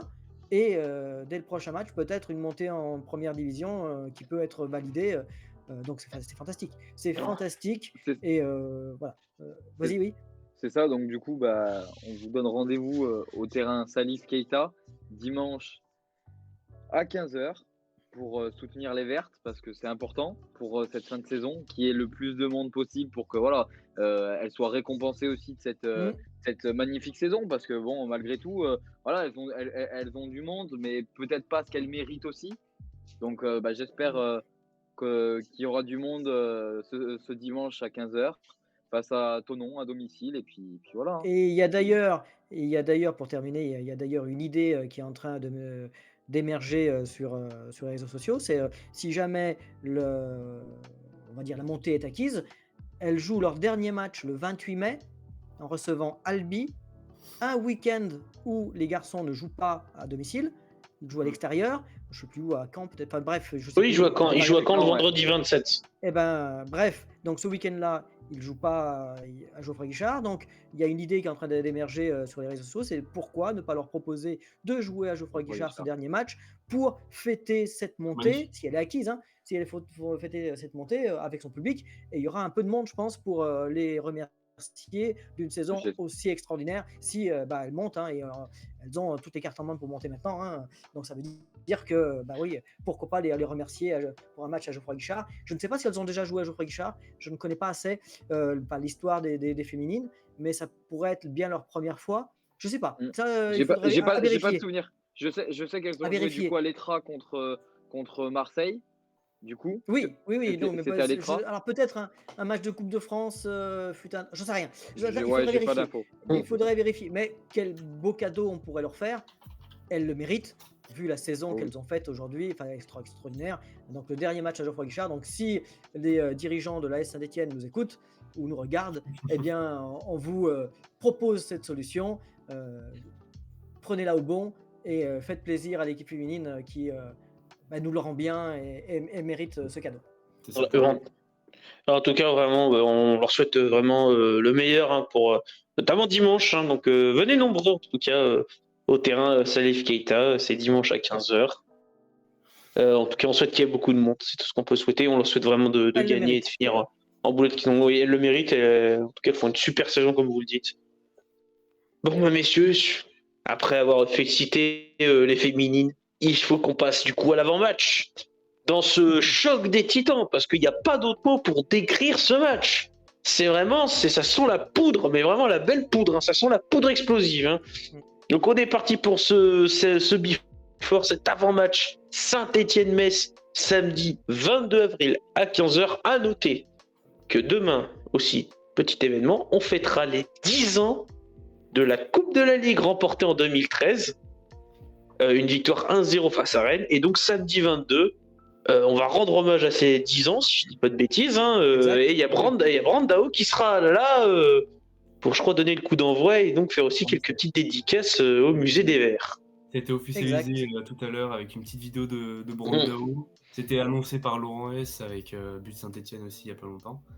Donc petite séance de dédicace avant, donc ça sera super. Je pense sincèrement que ce sera top. Ah, il y aura du monde. Ah, ce sera Il y aura cool. du monde. Hein, Brandao, mais ouais, ça risque de marquer une belle ambiance en espérant que ça fasse une victoire à Metz. Et surtout une belle ambiance annoncée avec beaucoup de monde, mais pour comprendre pourquoi choc des titans, alors on va d'abord passer par un petit historique, puisque je pense qu'il y a beaucoup de choses à dire entre pour les matchs Saint-Étienne contre le FC Metz. Albert, nous t'écoutons. Alors, oui, c'est d'autant plus que les Metz Saint-Etienne, c'est des matchs habituels. Hein. Metz fait en effet partie des 10 clubs que l'ASS a le plus rencontré dans toute son histoire. Hein. 116 matchs entre les équipes depuis la première confrontation 4 novembre 1934. Donc, et le bilan est quand même plutôt à l'avantage des Stéphanois. 61 victoires, 29 matchs nuls et 26 défaites, même si les Verts restent sur une déconvenue survenue au match aller au stade Saint-Symphorien, on s'en souvient tous, 3-2. Pour l'anecdote, le prochain buteur des Verts inscrira le 200e but contre les Grenats, donc ils en ont marqué 199, contre 132 buts encaissés. À Geoffroy Guichard, les deux équipes se sont affrontées 56 fois, pour 40 victoires, 11 matchs nuls et 5 défaites. On se souvient tous de la dernière victoire de l'ASS à domicile, hein, l'année dernière, en L1, 1-0, but de Denis Bonga, face à la formation qui était entraînée par Frédéric Antonetti. Il existe peu de confrontations en Ligue 2, 7 exactement, et seulement 3 à Geoffroy Guichard, dont la dernière le 26 février 2003, où Metz était venu faire match nul un partout. Vincent Ognon avait égalisé à la 4e minute et plus rien. L'ASS demeure ainsi invaincu dans cette division, mais voilà, une seule victoire à son actif. Les joueurs liés aux deux clubs. 21 joueurs stéphanois ont débuté leur carrière en vert contre Metz, mais paradoxalement, très peu de joueurs connus, à part l'attaquant Laurent Rousset, qui a joué son premier match professionnel le 26 février 1978, donc contre Metz, et a été donc pour quelques mois le plus jeune joueur à avoir foulé une pelouse de D1 avant qu'un autre célèbre stéphanois, Laurent Paganelli, ne le détrône. On peut citer également dernièrement Yann M'Vila, qui a joué son premier match en vert le 17 janvier 2017, même s'il s'agit pour lui d'un mauvais souvenir, hein, puisqu'on avait pris 3-0 ce soir-là. Donc l'histoire retiendra que le Hongrois János Zeman est le premier buteur face à Metz le 4 novembre 1934 et que les confrontations entre les deux équipes comptent 95 buteurs différents, dont le dernier est Michael Nadé. 13 Stéphanois ont marqué leur premier Bon but joueur. avec l'ASS contre Metz. On peut même citer là aussi un joueur que peut-être que vous ne connaissez pas, mais qui s'appelle, qui est slovaque, Milan Luhovi, qui a joué son premier match contre Metz et qui a marqué ce jour-là son premier but avec les Verts. D'autres joueurs ont marqué leur premier but. On peut citer John Silbeck, le défenseur Philippe Millot, bon, là aussi peut-être un nom qui vous est inconnu, qui lui a inscrit un doublé comme premier but en vert, et ce sont d'ailleurs ses seuls buts qu'il a marqués avec l'AS Saint-Etienne. 2 Stéphanois ont été auteurs d'un triplé, et 14 joueurs différents se sont signalés avec un doublé contre Metz. Hervé Révelli et Salif Keita sont les 2 joueurs qui ont marqué ce triplé, et d'ailleurs ce sont ceux qui ont marqué le plus de buts contre Metz, 11 chacun. 40 joueurs ont porté les 2 maillots. Parmi eux, on peut mentionner entre autres les défenseurs Patrick Battiston, Sylvain Castendutch, Vincent Ognon, les milieux Christian Sinagel, Thierry Olesiak ou Renaud Coad, dernièrement, et en tant qu'attaquant, Jean Lauer, Tony Kurbos, qui a une belle histoire avec le FC Metz, ou encore Mevlut Erding. Mention spéciale à 3 entraîneurs qui sont passés soit par Metz, soit par l'ASS en tant que joueur ou entraîneur. Le premier, c'est Jean Snella, joueur et entraîneur mythique des Verts, puis qui a terminé sa carrière à Metz. Henrik Kasperzak, joueur, entraîneur à Metz et qui a fait monter les Verts en 1986 en tant qu'entraîneur de D1 en 1986 donc, et évidemment Frédéric Antonetti, entraîneur qui a fait monter la SS en 2004 et qui s'est occupé de faire monter le FC Metz aussi, pris en L2 pour l'envoyer dans l'élite. Match marquant entre les deux clubs. Alors, premier que je peux vous citer, 3 janvier 1949, donc ça date déjà, mais c'est un match historique parce que c'est la première fois, victoire 3-1, c'est la première fois qu'une fratrie marque dans un même match. C'était les frères Alpsteg, René Alpsteg, un joueur fantastique, et Léon, son frère, donc qui ont marqué bien avant que les frères Révelli, qui ont fait la même chose, mais bien plus tard, et ils ont été particulièrement brillants, mais les premiers, à tout jamais, c'est les frères Alpsteg. 10 mars 1971, l'ASS inflige une lourde défaite à l'équipe Messine, 6-0. Au cours de ce match, Robert Arvin et Salif Keita se sont distingués avec un doublé chacun. Mais le plus gros écart entre les deux équipes a été enregistré le 7 mai 1982 avec une victoire de l'AS Saint-Etienne 9-2. C'était la dernière journée, c'était la dernière journée du championnat de France en 1982. Il fallait que l'ASS gagne par au moins 5 buts d'écart et espérer un faux pas de Monaco pour conserver son titre de champion de France. Donc le contrat a été rempli, doublé de Jean-François Larios, de Michel Platini et de Philippe Millot, justement. D'ailleurs, Michel Platini a marqué le 2500e but des Verts en D1 à cette occasion. Mais malheureusement, les Monégasques sortiront vainqueurs de leur duel contre Strasbourg et donc ils s'empareront du titre au nez à la barbe des Stéphanois qui n'auront été virtuellement champions que quelques minutes. Pour terminer, je voudrais vous évoquer un match très très important, mythique aussi. Le 12 mars 2017, je ne sais pas si vous vous en souvenez, c'est un match nul de partout, mais il laissera un souvenir inoubliable pour un des acteurs, et pas n'importe lequel, Loïc Perrin, parce que les Verts sont menés 2-1, et au prix d'un incroyable retour, d'un tacle désespéré à la 90e plus 3, il empêche le ballon de rentrer dans le but vide, alors ça aurait pu faire 3-1, mais je ne sais pas si vous avez vu cette action, elle est extraordinaire, et 2 minutes plus tard, dans la continuité, 90e plus 5, coup franc, Jordan Vertou envoie le ballon dans le paquet dans la surface de réparation. Et qui est là pour le dévier? Loïc Perrin, qui profite d'une sortie aérienne manquée du gardien adverse pour égaliser. Un miracle que ce 2-2 symbolisé par son capitaine qui, comme ses glorieux aînés, ne renonce jamais, ne s'avoue jamais vaincu. Et donc pour toutes ces raisons, ce match est resté dans l'histoire et méritait de figurer donc dans cette historique. Donc vous voyez, des matchs importants, des matchs déterminants, et je pense que ce prochain que nous allons vivre là ensemble samedi à 15h entre les deux meilleures équipes de L2 en 2023 va valoir aussi le détour. C'est ce que nous allons parler ensemble, c'est ce dont nous allons parler ensemble à partir de maintenant. À ton tour, Bastien, pour nous en parler. Ouais, non, bah écoute, merci. En tout cas, merci Albert hein, pour l'historique. Non, mais je vais vous parler du coup du rapport de forme. Mm. Alors effectivement, on parle vraiment de choc de titan. Hein. Alors pour le rappel, hein, l'AS Saint-Etienne, c'est la deuxième meilleure équipe en termes d'état de forme, c'est-à-dire sur les 5 derniers matchs. Il faut savoir que le premier est Rodez, qui est notre prochain adversaire le 29 avril, après Metz. Donc deuxième équipe en termes d'état de forme, ils ont pris donc 11 points sur 15 possibles. Match nul et enchaîné 3 victoires d'affilée, 11 buts marqués et 5 buts encaissés. En termes des meilleurs buteurs, on peut noter Jean-Philippe Crasso, deuxième meilleur buteur de Ligue 2 avec 16 buts, Ibrahim Awadji avec ses 9 buts. On peut aussi citer Nielsen Koukou comme joueur en forme. Hein. Sur les 3 derniers matchs, Nielsen Koukou, il est impliqué sur quand même, je crois, au moins 5 buts à peu près, sans dire de bêtises. Donc, effectivement, véritable homme en forme des Verts. Donc, en termes de statistiques à domicile, les Verts, bonne équipe, hein, bien amélioré le bilan. Hein, sont 10e du classement, 7 victoires, 4 matchs nuls et 4 défaites. C'est la 4e attaque. C'est là quand même le gros point fort de la Saint-Etienne. La 4e attaque à domicile, 24 buts marqués. Mais comme on dit, hein, le problème de la Saint-Etienne, c'est sa défense. 5e défense en partant vers le bas. 20 buts encaissés. Voilà. Donc un bilan pas très glorieux en termes défensifs, mais en termes offensifs, on peut se rassurer, les Verts marquent beaucoup. Du côté du FC Metz, une équipe, comme tu l'as dit Albert, toujours invaincue, qui a commencé sa série depuis la victoire contre Saint-Etienne. C'était ça pour rien. Donc un bon moment qu'ils n'ont plus perdu. C'est pareil, 3e équipe en termes d'état de forme, avec le bilan qui est à peu près similaire au Vert. Ils ont fait une victoire, un match nul, une victoire, match nul, une victoire.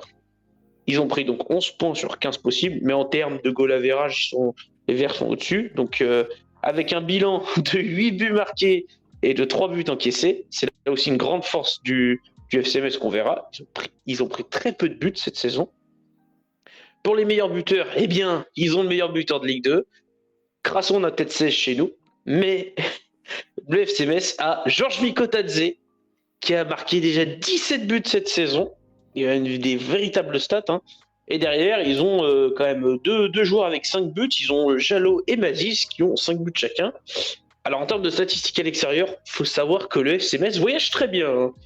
C'est une des meilleures équipes, c'est la 2e meilleure équipe du classement en termes de déplacement. 7 victoires, 4 matchs nuls et seulement 4 défaites. Les 4 défaites, d'ailleurs pour l'anecdote, à l'extérieur, se sont passées dans la première partie de saison. Dans la deuxième partie de saison, ils n'ont jamais perdu à l'extérieur. Les défaites, on peut les dire, les défaites du FC Metz à l'extérieur, c'est une défaite à Caen, une défaite à Bastia, une défaite à Bordeaux et une défaite au Havre. Donc on va dire qu'ils voyagent quand même plutôt bien, parce que perdre là-bas, c'est un petit peu normal, on va dire. Alors, en termes de déplacement, le FC Metz marque beaucoup de buts, 25 buts, c'est la première attaque à égalité avec Saint-Etienne. Mais comme je l'ai dit précédemment, c'est une équipe qui prend très peu de buts, 3e défense à l'extérieur, seulement 15 buts encaissés. Donc ils ont pris en gros, on va dire en statistique, c'est à peu près un but pris sur 2 matchs. Voilà, un but pris tous les 2 matchs. Donc des statistiques qui peuvent faire inquiéter nos Verts, mais on peut se rassurer avec nos statistiques notamment offensives où on marque beaucoup de buts. Mais encore une fois, un choc de titan et un choc titan qui s'annonce vraiment bouillant en termes d'ambiance. On attend beaucoup de supporters. D'ailleurs, la SSE a communiqué en disant que déjà le record d'affluence est déjà battu. Il reste quelques places. Dépêchez-vous de les prendre. Ça risque d'être vraiment exceptionnel ce samedi 22 avril à 15h. Et si vous ne pouvez pas aller au stade, il vous restera Beansport qui va retransmettre le match. Donc, comme on l'a dit, un vrai choc de titans. C'est le choc des 2 meilleures équipes en forme de 2023. Messieurs, comment vous sentez ce match? Je vais laisser la parole à Melvin. Eh ben, écoute, moi, comment je sens ce match-là? C'est clair que on peut pas y aller confiant à 100%. C'est-à-dire qu'on est dans une belle forme, mais il faut quand même penser qu'on a un sacré adversaire en face. C'est pas n'importe qui, c'est pas une équipe facile à manœuvrer. Ça va être un vrai duel. que ça soit au niveau attaque, parce que voilà, comme tu as su bien le dire, ils ont une très belle attaque et on a une très belle attaque. Maintenant, le top, hein, ça serait de boucler la boucle, hein, c'est-à-dire qu'on les a lancés, ils ont lancé leur longue série d'invincibilité avec notre match. Et ben, il faut leur couper l'herbe sous le pied, les empêcher de monter, parce que si on gagne, ça jouerait un petit coup de Trafalgar dans leur montée, en tout cas dans leur objectif montée. Donc oui, c'est vraiment un choc d'équipes en forme, avec deux équipes qui tournent bien en ce moment, qui n'ont pas perdu depuis un moment. Puis ben voilà, hein, on va espérer que ça tourne quand même en notre faveur, surtout comme tu l'as dit, dans une ambiance qui va être assez folle et assez belle. Ça va vraiment pas être facile parce qu'on joue vraiment contre une équipe qui est forte de partout. Ils sont forts de partout. Offensivement, défensivement, ils répondent présent. Et contre tout le monde. Ils sont allés taper Bordeaux. Là, alors que Bordeaux, ça reste une bonne équipe. On a eu du mal, nous. Est-ce qu'on arrivera à faire quelque chose contre Metz? Ça va pas être facile. Alors, un espoir tout de même. Un réel espoir. Metz a battu certes Bordeaux 3-0 sur le match précédent, mais à 11 contre 10. Sinon, il y avait 0-0. Et sur les 3 derniers matchs, a eu beaucoup de mal à gagner ses matchs contre des adversaires plutôt faibles. À Pau, ils s'en sont sortis en fin de match. Ils ont eu énormément de mal à battre Laval à domicile. Et pareil à Quevilly-Rouen. Voilà. Donc ça veut dire que Metz gagne difficilement. Et face à des équipes qui sont quand même plutôt abordables. Là, elles vont tomber Metz va tomber sur un os. Hein. La meilleure équipe de L2 en 2023 avec à égalité avec Metz, certes, 27 points chacun, ou 30 points chacun, pardon, de mémoire. Bref, les deux meilleures équipes, donc ça va être un match extraordinaire. Et Metz ne va pas venir, comment dirais-je, confiant, parce que en face, c'est Saint-Étienne, dans le chaudron, avec peut-être 30 000 spectateurs, peut-être, ou en tout cas, ce ne sera pas loin. L'affluence et le record d'affluence est peut-être est déjà battu. On pourrait peut-être même viser les 30 000 spectateurs, ce qui serait phénoménal pour une équipe, certes, pour un match de Ligue 2 et certes pour une équipe qui maintenant est 9e, mais quand même une équipe qui est loin des places pour la montée, donc ce serait phénoménal.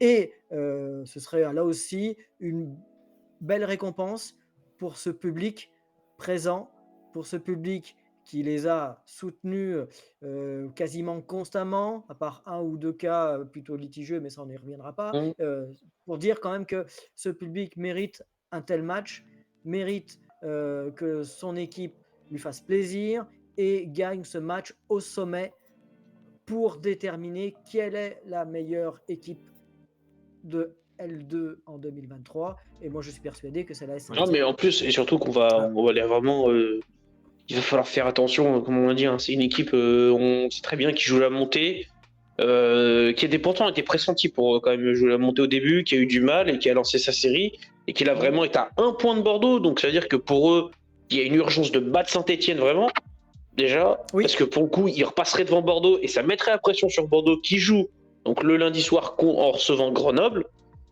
Oui, avec une pression. Oui. Avec une certaine pression. Nous, on a plus trop la pression en fait au final. Et c'est ça en fait, eux ont la pression, nous on n'a plus la pression. On le sait. On joue libéré, nous. On joue libéré. Et au contraire, je pense qu'ils ont peut-être plus, ils vont encore plus nous craindre. Parce qu'une équipe qui joue libéré, qui a plus grand chose et qui a plus rien à jouer, et ben c'est encore plus dangereux. Parce qu'elle se dit, ouais, moi j'y vais. De toute façon, on tente des choses. Allez. Exact. On a dit tout à l'heure que oui, mathématiquement, on peut encore descendre, mais statistiquement, on n'a plus aucune chance de descendre. Donc, on est maintenu. Donc, ça veut dire qu'on va jouer libéré et qu'on va offrir une superbe confrontation. On va être un super adversaire pour Metz, qui ne va pas venir pour gagner aussi facilement qu'il le pense. Mais d'ailleurs, il a la certitude que ça va être très difficile pour lui. Non, mais ouais, c'est vraiment deux belles équipes. Deux équipes en plus qui jouent quand même. Même s'ils ont. C'est pénible, ils ont quand même il y a une certaine attrayance offensive, les deux équipes. Je pense que ça va être un match bien enlevé. Il va falloir tout de suite être au diapason. Hein. Il va falloir vraiment être piqué au diapason parce que là, ça. Parce que Laszlo Bologna, l'entraîneur de Metz, est plutôt réputé pour être un entraîneur défensif. Enfin, en tout cas, pas spectaculaire. Bon, il a la chance d'avoir un très très grand attaquant, enfin, en tout cas en Ligue 2 qui flambe, Miko Tadze. Donc ça veut dire que il plante des buts. Mais là, ça va être un match dans le match. Ah oui. Là, il y a un duel, un vrai duel entre Jean-Philippe Crasso et Miko Tadze. Parce qu'il y a le statut de meilleur buteur de Ligue 2 en jeu. Et je pense que ça peut transcender Jean-Philippe Crasso, Oui. qui aujourd'hui s'est épanoui, quoi. Et alors, on peut lui reprocher plein de choses. Enfin, je sais, on peut lui reprocher sa nonchalance quelquefois. Contre Amiens, il n'a pas fait un bon match, mais après, il s'est rattrapé. Contre Grenoble, il a étincelant. Parce que outre son but, parce que déjà son but il faut le marquer. D'ailleurs, une journée avant, il avait tenté la même action, il l'avait raté. Donc là, il a réussi son lob. Mais plein de déviations. Si Wadji réussit son face-à-face, ça aurait été magistral l'ouverture pour Wadji. Non, il est au sommet là, enfin en tout cas de sa saison, très certainement. Et donc pour lui, le match contre le FC Metz tombe à pic.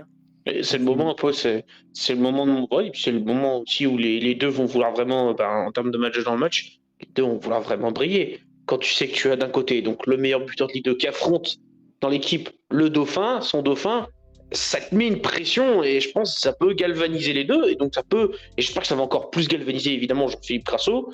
J'espère que ça va plutôt tétaniser même Miko Tadze parce que lui, Oui, parce que lui, vraiment... il a la pression. Lui, il a la pression, parce que si Metz ne marque pas, Metz perdrait. Enfin, en tout cas, oui, s'ils ne marquent pas, donc forcément, ils ne gagneront pas. Ils perdraient des points par rapport à Bordeaux. Donc, eux ne peuvent pas se permettre de perdre des points en route. Donc, nous, non. Donc, oui, franchement, on est dans une situation très, très confortable. Alors, un bémol, il y avait beaucoup d'espoir, un bémol. Et le bémol, je ne sais pas si vous êtes d'accord, parce qu'on ne sait pas pour l'instant où ça en est, mais quid de Denis Sapia ? Il a une contracture. Est-ce que ça va ? Est-ce que cette contracture pourrait... c'est de lundi au vendredi. Ça aussi, il faudra qu'on en parle aussi. Il est quand même insupportable que des matchs aussi importants que ça soient joués en si peu de temps. Oui. En surperforme, on est obligé de rattraper des points, les joueurs sont à fond, ça joue beaucoup, c'est normal que ça se blesse. Après, c'est vrai que c'est normal. On va se poser la question de pourquoi on a autant de blessés aussi. Pourquoi on a autant de blessés et puis même mais c'est notre jeu qui le demande. On est du 1 contre 1. Notre jeu demande à courir de partout. Oui, et de jouer un lundi et après jouer samedi à 15h, ok, bien sport nous aime, mais il y a un moment où il faut nous lâcher aussi. Non, mais je suis d'accord. C'est là où ce match de cette importance. Mais en fait, c'est surtout que là, la question, elle se pose sur les horaires de match. Mais ça, après, c'est un débat qui est éternel. On est tous d'accord que le foot, c'est le week-end là-dessus, je pense. De toute façon, le foot, c'est le week-end. Ça doit jouer le samedi ou le dimanche, mais pas le lundi. Voilà. C'est vrai que ça aide pas l'SS concernant son effectif. Non, ça aide pas clairement. Beaucoup de cartons, beaucoup de jours suspendus. Si en plus de ça, l'organisation des matchs fait qu'on se blesse. Tu rajoutes déjà qu'en défense. Il y a un écho. Où ça ? Toi, l'écho. Ah non, il y a un écho là. Moi j'entends du côté d'Albert. Ah, comment ça se fait ? Ah oui, c'est vrai, il y a un écho chez moi. Au pire, ouais, je sais pas. Peut-être tes écouteurs. Il y a un écho là ou pas ? Oui. Ouais, il y en a. Moi je vois. Ah, dommage. Je reviens ou comment je fais là ? Oui, reviens au pire. Oh, oui, ok. Bon. Non, mais pour revenir. Vous m'entendez plus ? Non, Colin, je crois que c'est toi, l'écho. Mais c'est non. Pas si, je crois bien que c'est toi. Ouais, c'est toi, Colin. Ah non, on a fait sortir. Mais du coup, si on va revenir. Bastien, vas-y, reviens sur ce qu'on disait. Albert, tu es de retour. On t'entend pas. Je crois qu'on t'entend pas, Albert. Si, j'entends. C'est bon. Si, c'est bon. Tout est bon. Bon, tout va bien. Et veuillez nous excuser en tout cas pour les petites erreurs techniques. Vraiment, on s'excuse. C'est les aléas du direct, malheureusement, de temps en temps. il faut que ça marche pas forcément. De temps en temps, on a des petits problèmes. Voilà. On essaye de faire au mieux, on s'en excuse en tout cas pour ceux qui écoutent le live. Vraiment, on en est désolé. Non, mais en vrai, ce que je voulais dire, c'est que il y a vraiment un souci plus global, mais après, ça, c'est un autre débat. On en parlera, je pense, on en parlera plus tard dans une autre émission sur les heures de match. Mais là où il faut surtout parler, c'est que ce match-là, c'est vraiment un match aussi test parce que on n'a peut-être pas, je pense qu'on n'a pas affronté une aussi bonne équipe et surtout aussi complète. Oui, Parce que quand on a affronté Bordeaux, bon, ils avaient quand même un peu de réussite, il y avait la Baraka qui jouait tout. Grenoble était une équipe très solide défensivement. On a joué Le Havre, qui est l'équipe la plus solide défensivement du championnat. Sochaux, c'est une équipe qui est très forte au niveau offensif, mais là, on joue une équipe très complète. C'est-à-dire que c'est offensivement, c'est très fort, défensivement, c'est costaud. Donc ça veut dire que c'est le test ultime et parfait pour se préparer à la saison prochaine. Affronter une équipe aussi complète qui joue le tableau et joue la montée, il n'y a pas mieux. Et donc là, c'est là où les joueurs doivent être le plus concentrés, le plus déterminés à se dire, et là, ce match-là, faut les battre, faut les terrasser. Faudra pas leur faire de cadeaux, faudra leur faire mal, hein, surtout, faudra faire mal parce qu'ils vont vouloir nous faire mal aussi. Et ce que disait Melvin tout à l'heure, c'est pas sur ce match-là qu'on va essayer des jeunes. C'est ce match-là, c'est le match de gala. Ouais, c'est ce match de gala où on va mettre la meilleure équipe. Donc voilà, la meilleure équipe possible pour battre le FC Metz. Parce que c'est. Bien sûr. Nous, on a une invincibilité à conserver. Hein. On en est à 10 matchs. Hein. Ils en sont peut-être à 18, mais nous, on en est à 10. Et voilà, on conserve notre invincibilité. On fait tomber celle de Metz. Voilà. On finit la boucle. Et voilà. c'est parfait. Ouais, c'est ça. Faut finir la boucle. Bien sûr que faire jouer des jeunes, c'était pas sur un match comme ça que je le voyais. C'est vraiment sur les quelques derniers matchs qui va rester. Quand ça sera des matchs un peu plus simples, faire tourner, les faire essayer. Mais bref, pour revenir, c'est vraiment c'est un duel. Il y a deux grosses équipes, deux gros buteurs. On est sur le vrai duel de la Ligue 2 parce que finalement, si on regarde depuis l'après-Coupe du Monde, c'est les deux meilleures équipes de cette Ligue 2 qui produisent un jeu intéressant les deux et qui ont un football qui fait plaisir à voir. Et je pense que, sans trop m'avancer, je pense qu'on peut assister au plus beau match de la Ligue 2 de cette année. Mais après, ça restera à voir sur le terrain et en tribune. Je pense que le taf sera fait en tout cas. Ah bah ce sera aux 22 acteurs de nous régaler. Je pense que si autant le Chaudron va régaler en termes d'ambiance, les 22 acteurs doivent nous régaler en termes de football. Messieurs, on va passer du coup l'instant boule de cristal, Madame Irma, Nostradamus, l'instant prono. On le rappelle, on est partenaire avec The Bet. Et Colin, je crois que tu veux nous en parler un petit peu quand même de notre partenaire. Bon, j'espère que j'ai plus l'écho déjà. Non, c'est bon, tu n'as plus l'écho, c'est agréable. C'est plus agréable. Ouais, on est partenaire avec The Bet, les gars. N'hésitez pas à consommer avec modération. Attention, faut bien être majeur, c'est très important. Et parier surtout pas l'argent que vous n'avez pas, que vous avez besoin. Voilà, faut rester. Ça reste un plaisir, ça reste un jeu. Voilà. Voilà. Jouez des sommes que vous pouvez perdre. Dans les moyens, il y a des numéros au cas où, si vous sentez pas bien au niveau limite d'argent. Voilà, appelez ces numéros, n'hésitez pas. Et voilà. Donc nous, n'hésitez pas, c'est pareil. Si vous avez envie de jouer pour le plaisir, que vous pouvez et que vous remplissez toutes les conditions, on a une offre. En tout cas, on est partenaire avec The Bet pour avoir le premier dépôt doublé. Donc n'hésitez pas à passer. On met toutes les informations générales, les veilles de match sur nos réseaux. Donc voilà. Et puis si Melvin, t'as préparé les cotes avant de faire nos pronos. Bien sûr, donnez-moi vos pronos et j'essaierai de vous donner un peu toutes les cotes affiliées à vos pronos un petit peu pour Très bien. Bon, on va commencer par celui de Colin vu qu'il est lancé. Allez. Je vois bien faire un match nul 2-2 parce que Metz fait trop de matchs nuls ces derniers temps. La honte. On marque des buts. La honte. Je vois pas faire un 0-0. 2-2, c'est le compromis parfait. Moi, ça me va. Ça va à Metz. On pète 0 série d'invincibilité. Je pense que c'est jouable. C'est un match, et là, je veux dire un match ouvert, mais ça fera l'inverse parce qu'on commence à comprendre. Mais pour moi, ce sera un match ouvert. Par contre, je ne pourrais pas avoir les buteurs parce que je pense que ça va tirer dans tous les sens. Il y en a deux quand même. Moi, je l'ai. Des Crasso. Mais Mais du coup, pour te donner la cote, c'est une cote à 8, le 2-2. Donc une jolie cote. Hein. Très jolie. Voilà. Très jolie cote, un joli 2-2 en tout cas pour Colin. Voilà. Vas-y, Albert. Ah bah moi très simplement, hein, 2-0 pour l'AS Saint-Etienne, doublé de Jean-Philippe Crasso qui redevient meilleur buteur de Ligue 2. Voilà, il y a le plan parfait. Ok, bon, voilà. Bon, ça, c'est assez ambitieux. Melvin. Et ben moi je vais être vraiment simple. Je vois un 1-0. 1-0 dans le Et le chaud. buteur. Parce que ça va être sec, hein. Ah, le buteur. Ça va en Faisons ravir petit. plus d'un. C'est Douceau. Oh, mais... Je ne le laisserai pas. Il va avoir raison Ah, un jour, hein, il va je avoir le raison un reste. jour. Mais ça va marcher. Hein. Ça Je fonctionne. le reste. Et la cote du 1-0. Forcément un jour il va... Du 1-0 est à 4,08. Ok. Donc, une belle cote aussi.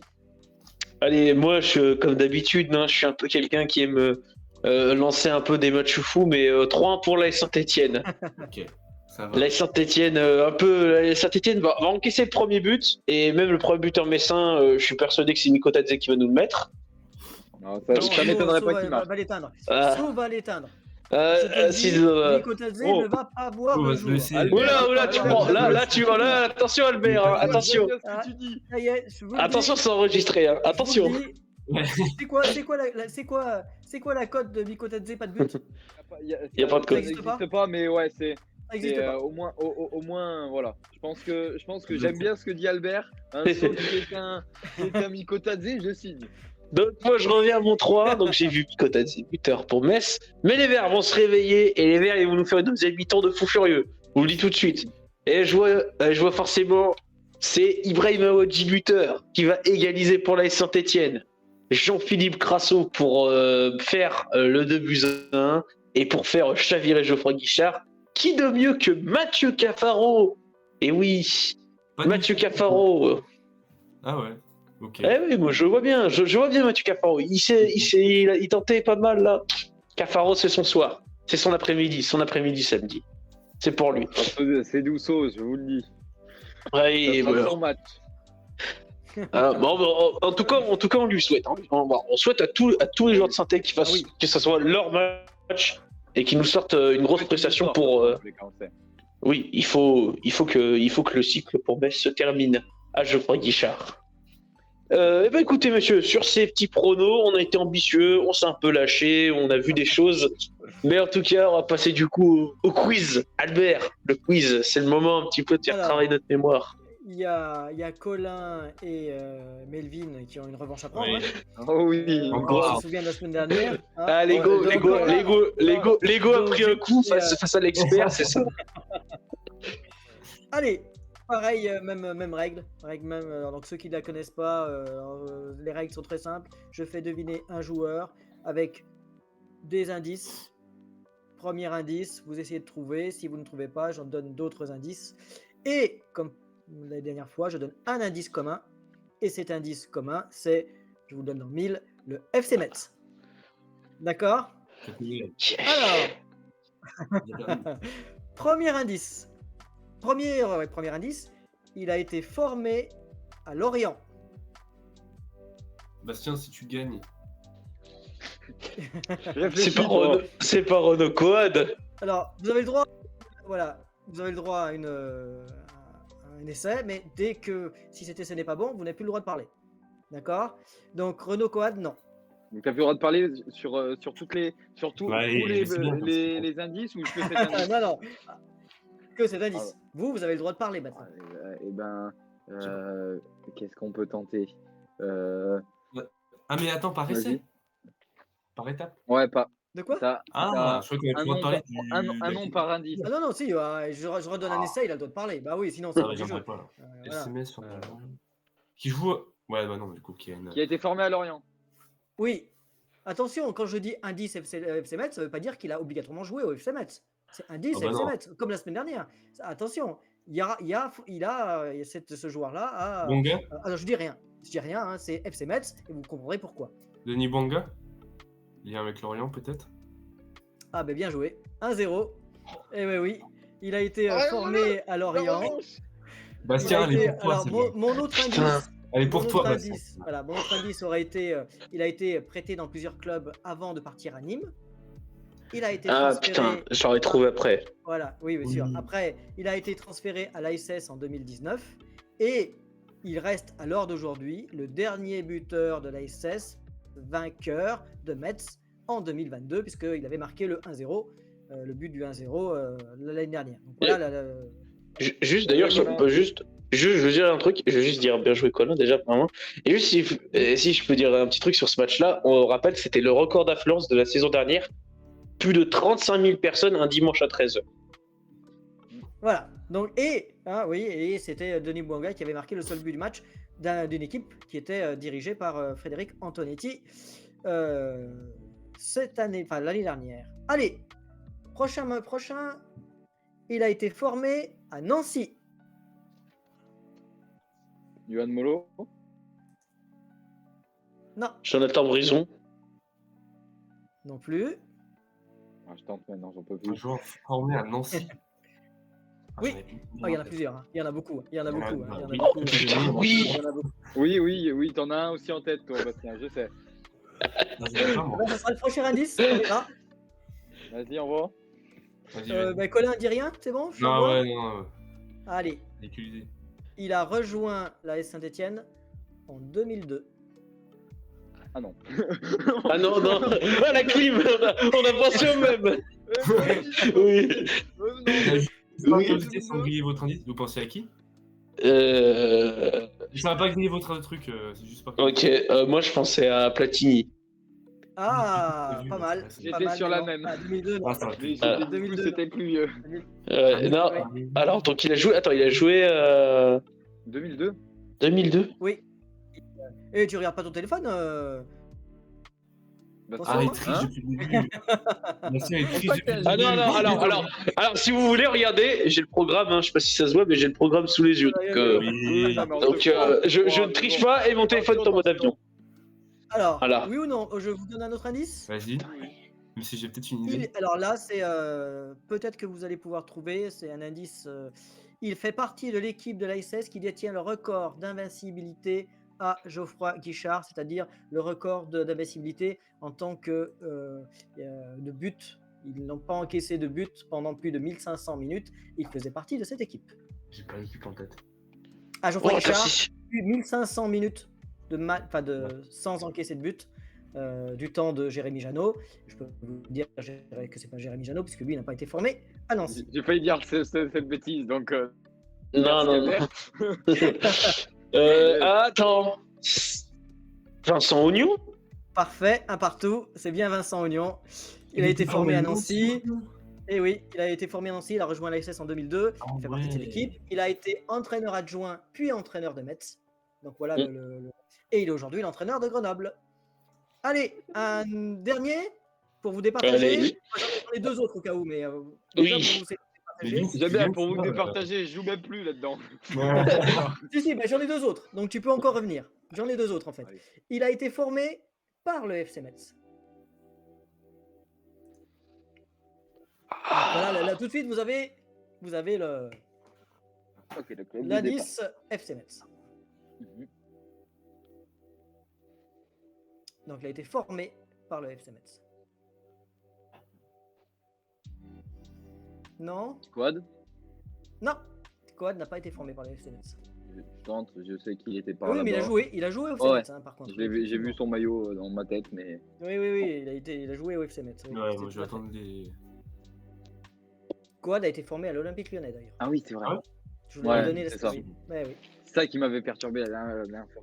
C'est Moi, vrai. je suis pour un autre indice. Perso. Alors, Non, je suis pas en train de risque Alors, là, notre même indice. là j'ai tout pas. allez. Alors là, il sera l'indice là, il va pas vous aider. Bon. Il a joué une saison au Red Star. Un indice qui n'aide pas. C'est un indice. À la suite de Metz, Ah oui. ou c'est genre une saison n'importe. Je pense qu'il a été prêté au Red Ah, c'est Star. un jeune peut-être alors. C'est sûrement été un jeune. Enfin, du coup, forcément, c'est un sorti de formation. Pas en prêt. Je vous donne le suivant. Oh, Il va peut-être oui. vous donner parce qu'il va vous donner la décennie le suivant. Il arrive à l'AS Saint-Etienne en 1990. Ah non, mais ça, j'aurais pas. Là, j'aurais pas. J'ai pas révisé. Ah, Pas Guillou. non. D'ailleurs, je sais pas où il était formé, Tu Guillaume. tu me fais Sochaux, peur non quand tu sors des mots. Je sais plus pas où il était formé, mais il faudrait qu'il. Ouais. Faut que je regarde. Non, c'est pas donc. Alors, Melvin, une idée? Alors, pour vous aider, c'est un joueur majeur du FC Metz. Peut-être le Ah meilleur joueur du FC Metz. Sylvain Castenduch. Vous n'avez pas le droit de parler. T'as donné l'indice. C'est le joueur majeur de FCMS, Sylvain Castenduch. Donc, un point pour Melvin, puisqu'il n'y avait pas de point. Donc, ça fait maintenant le Non, dernier. mais arrête, je l'ai. C'est Mais mieux. moi, tu me laisses 5 minutes, je Mais qui l'avait trouvais. Moi, je l'avais pas. C'est- Ce mec, par contre. Ah, je... Sylvain Castenduch, ouais, c'est la- Bah si, grand joueur, très grand joueur au FCMS. Capitaine, après, capitaine, effectivement, capitaine de l'AS Saint-Etienne ensuite, qui est remplacé par Laurent Blanc. Donc Laurent Blanc n'a pas n'importe qui, et qui revient au FC Metz pour terminer sa carrière. Allez, dernier, un peu plus départager, difficile hein. celui-là. Je ne sais pas si vous le connaissez, mais c'est là, voilà, c'est pour pas départager tout le monde, parce que tout le monde a un point, grâce à... Remercie-moi, Melvin, tu me remercieras plus tard. Un point. Allez, premier indice, il a été formé au FC Metz, où a joué son oncle. Quoi? Bastien, il a déjà le truc. Il a déjà le truc en tête. Oncle, c'est toujours pour père, oncle, il sait tout. C'est bon. Il a joué, alors son oncle a joué dans les années 50 au Si FC tu Metz. sais ça, Bastien, Non. c'est bon. 50, 60, je sais plus parce que je suis pas vraiment non plus. Non, là, ça me dit rien, vraiment. Allez, il arrive à l'AS Saint-Etienne en 1980. Donc 10 ans avant Sylvain Castenduch. Joueur très très très connu. Je vous ai pas pris n'importe qui, vous allez vite savoir. Parce que là, le prochain indice, c'est au premier qui parle. Paganelli. Ah non, pas gagné, il faut Lâche tous les noms, Melvin, vas-y. Ah mais oui. Non mais c'était quoi le premier? T'avais dit quoi? C'était quoi Mais le c'est premier quoi, en fait, J'ai plus- Formé Formé à Metz. Oui, formé à Metz. formé à Metz. Moi j'avais l'oncle à Metz, mais lui, Ouais, nulle part. c'est une Donc, oula. Formé à Metz. Donc il arrive en 1980. Est-ce que je vous donne le dernier indice? Oh là, c'est vraiment au premier. Ouais, vas-y. Attends, redis les indices avant. Pour faire un suspense. Formé à Metz. Donc formé au FC Metz. Il arrive à la Saint-Etienne en 1980. Et un jour majeur. D'accord. Alors, c'est le joueur qui a été agressé par Harald Schumacher en demi-finale de la Coupe du Monde en Espagne à Séville en 1982. J'ai pas cette anecdote. Oh. Rapidité, j'ai vu la tête de tout le monde, j'ai dit c'est bon. Je suis pas. L'action passe en profondeur de mémoire de Michel Platini sur Oh. ce joueur qui va défier Harald Schumacher, et Harald Schumacher se retourne et le casse en deux. Ce joueur est malheureusement est obligé de sortir KO. Il perd des dents même dans cette agression. Non, ça a été tellement violent que Harald Schumacher, donc bon, il était sous cocaïnomane, semble-t-il, sous cocaïne à ce moment-là, c'était tellement violent qu'il a dû plusieurs mois plus tard s'excuser en direct à la télévision, où il a invité ce joueur à lui serrer la main parce qu'il était insulté de partout, même en Allemagne. Vous voyez C'est Christian Lopez? Non. Christian Lopez est formé à l'AS Saint-Etienne. Ah putain. Non. Oula, ça me dit rien cette histoire. Ah, pourtant, Oui, elle était encore connue. une Je deuxième pensais indice, je pensais que vous la connaîtriez, cette Cette histoire. histoire. Regardez, C'est loin. Eh ben, on va apprend des regarder, choses. Hein. Alors non mais ça me dit quelque chose mais j'arrive toujours pas à voir le joueur en fait. C'est ça le problème. C'est pas Allez. le joueur. alors, un autre indice. Alors, il part. Alors là, c'est peut-être pas trop vous aider là parce que si vous connaissez pas trop la période, il part au Girondins de Bordeaux en 1983, où il reste jusqu'en 1987, où il gagne de nombreux titres, champion de France, vainqueur de la Coupe de France, sous les ordres d'Aimé Jacquet d'ailleurs. Mais je sais pas si ça peut trop vous aider. C'est vrai que là, je pensais que la première indice était plus dans vos cordes, puisque vous l'avez l'image, la vidéo, vous l'avez vue. Hein. Je suis presque sûr que vous avez vu. C'est peut-être une image. Ouais. Du mais coup, ça se du trouve, coup, Ouais. c'est un Bah, international. alors français. attends. C'est un français oui. Pardon? C'est un Oui, international c'est français, français, oui. du coup. Ah, Vu bah, ce que tu m'as Eh dit. ben, le prochain indice, oui, c'est un international français. Oui, il jouait dans l'équipe de France, oui, tout à fait. tout à fait. Puisque c'était notre demi-finale France RFA hein, à l'époque. C'était pas l'Allemagne, c'est la RFA. Où Harald Schumacher était le gardien de la RFA avec Rummenigge. Voilà, Vas-y, j'ai très très grand joueur. indice. Le prochain indice, il est champion d'Europe avec l'équipe de France en 1984. Avec la grande équipe de Michel Platini, Bruno Bellone. Et il est arrière droit. Allez, arrière droit. Plutôt qui a terminé sa carrière défenseur central. Un très très grand joueur. C'est vraiment un très très grand joueur. Hein. Champion de France avec l'AS Saint-Étienne en 1981, évidemment. Hein. Puisqu'il part de 1983. Il part ensuite à Monaco. Nos amis du chat très, l'ont très, ou très, pas très grand joueur. Non. Il y a une carrière Ah. ou pas Pardon post-joueur, il y a une carrière après avoir été joueur. Ah, je crois que directeur sportif à Bordeaux. C'est ce que je pense. Longtemps directeur Ouais. sportif à Bordeaux. D'ailleurs, peut-être qu'il l'est en... Ah, je sais plus. Ah. Mais il est directeur... Oh, puis oui. Non, mais non, c'est un gardien, je suis con.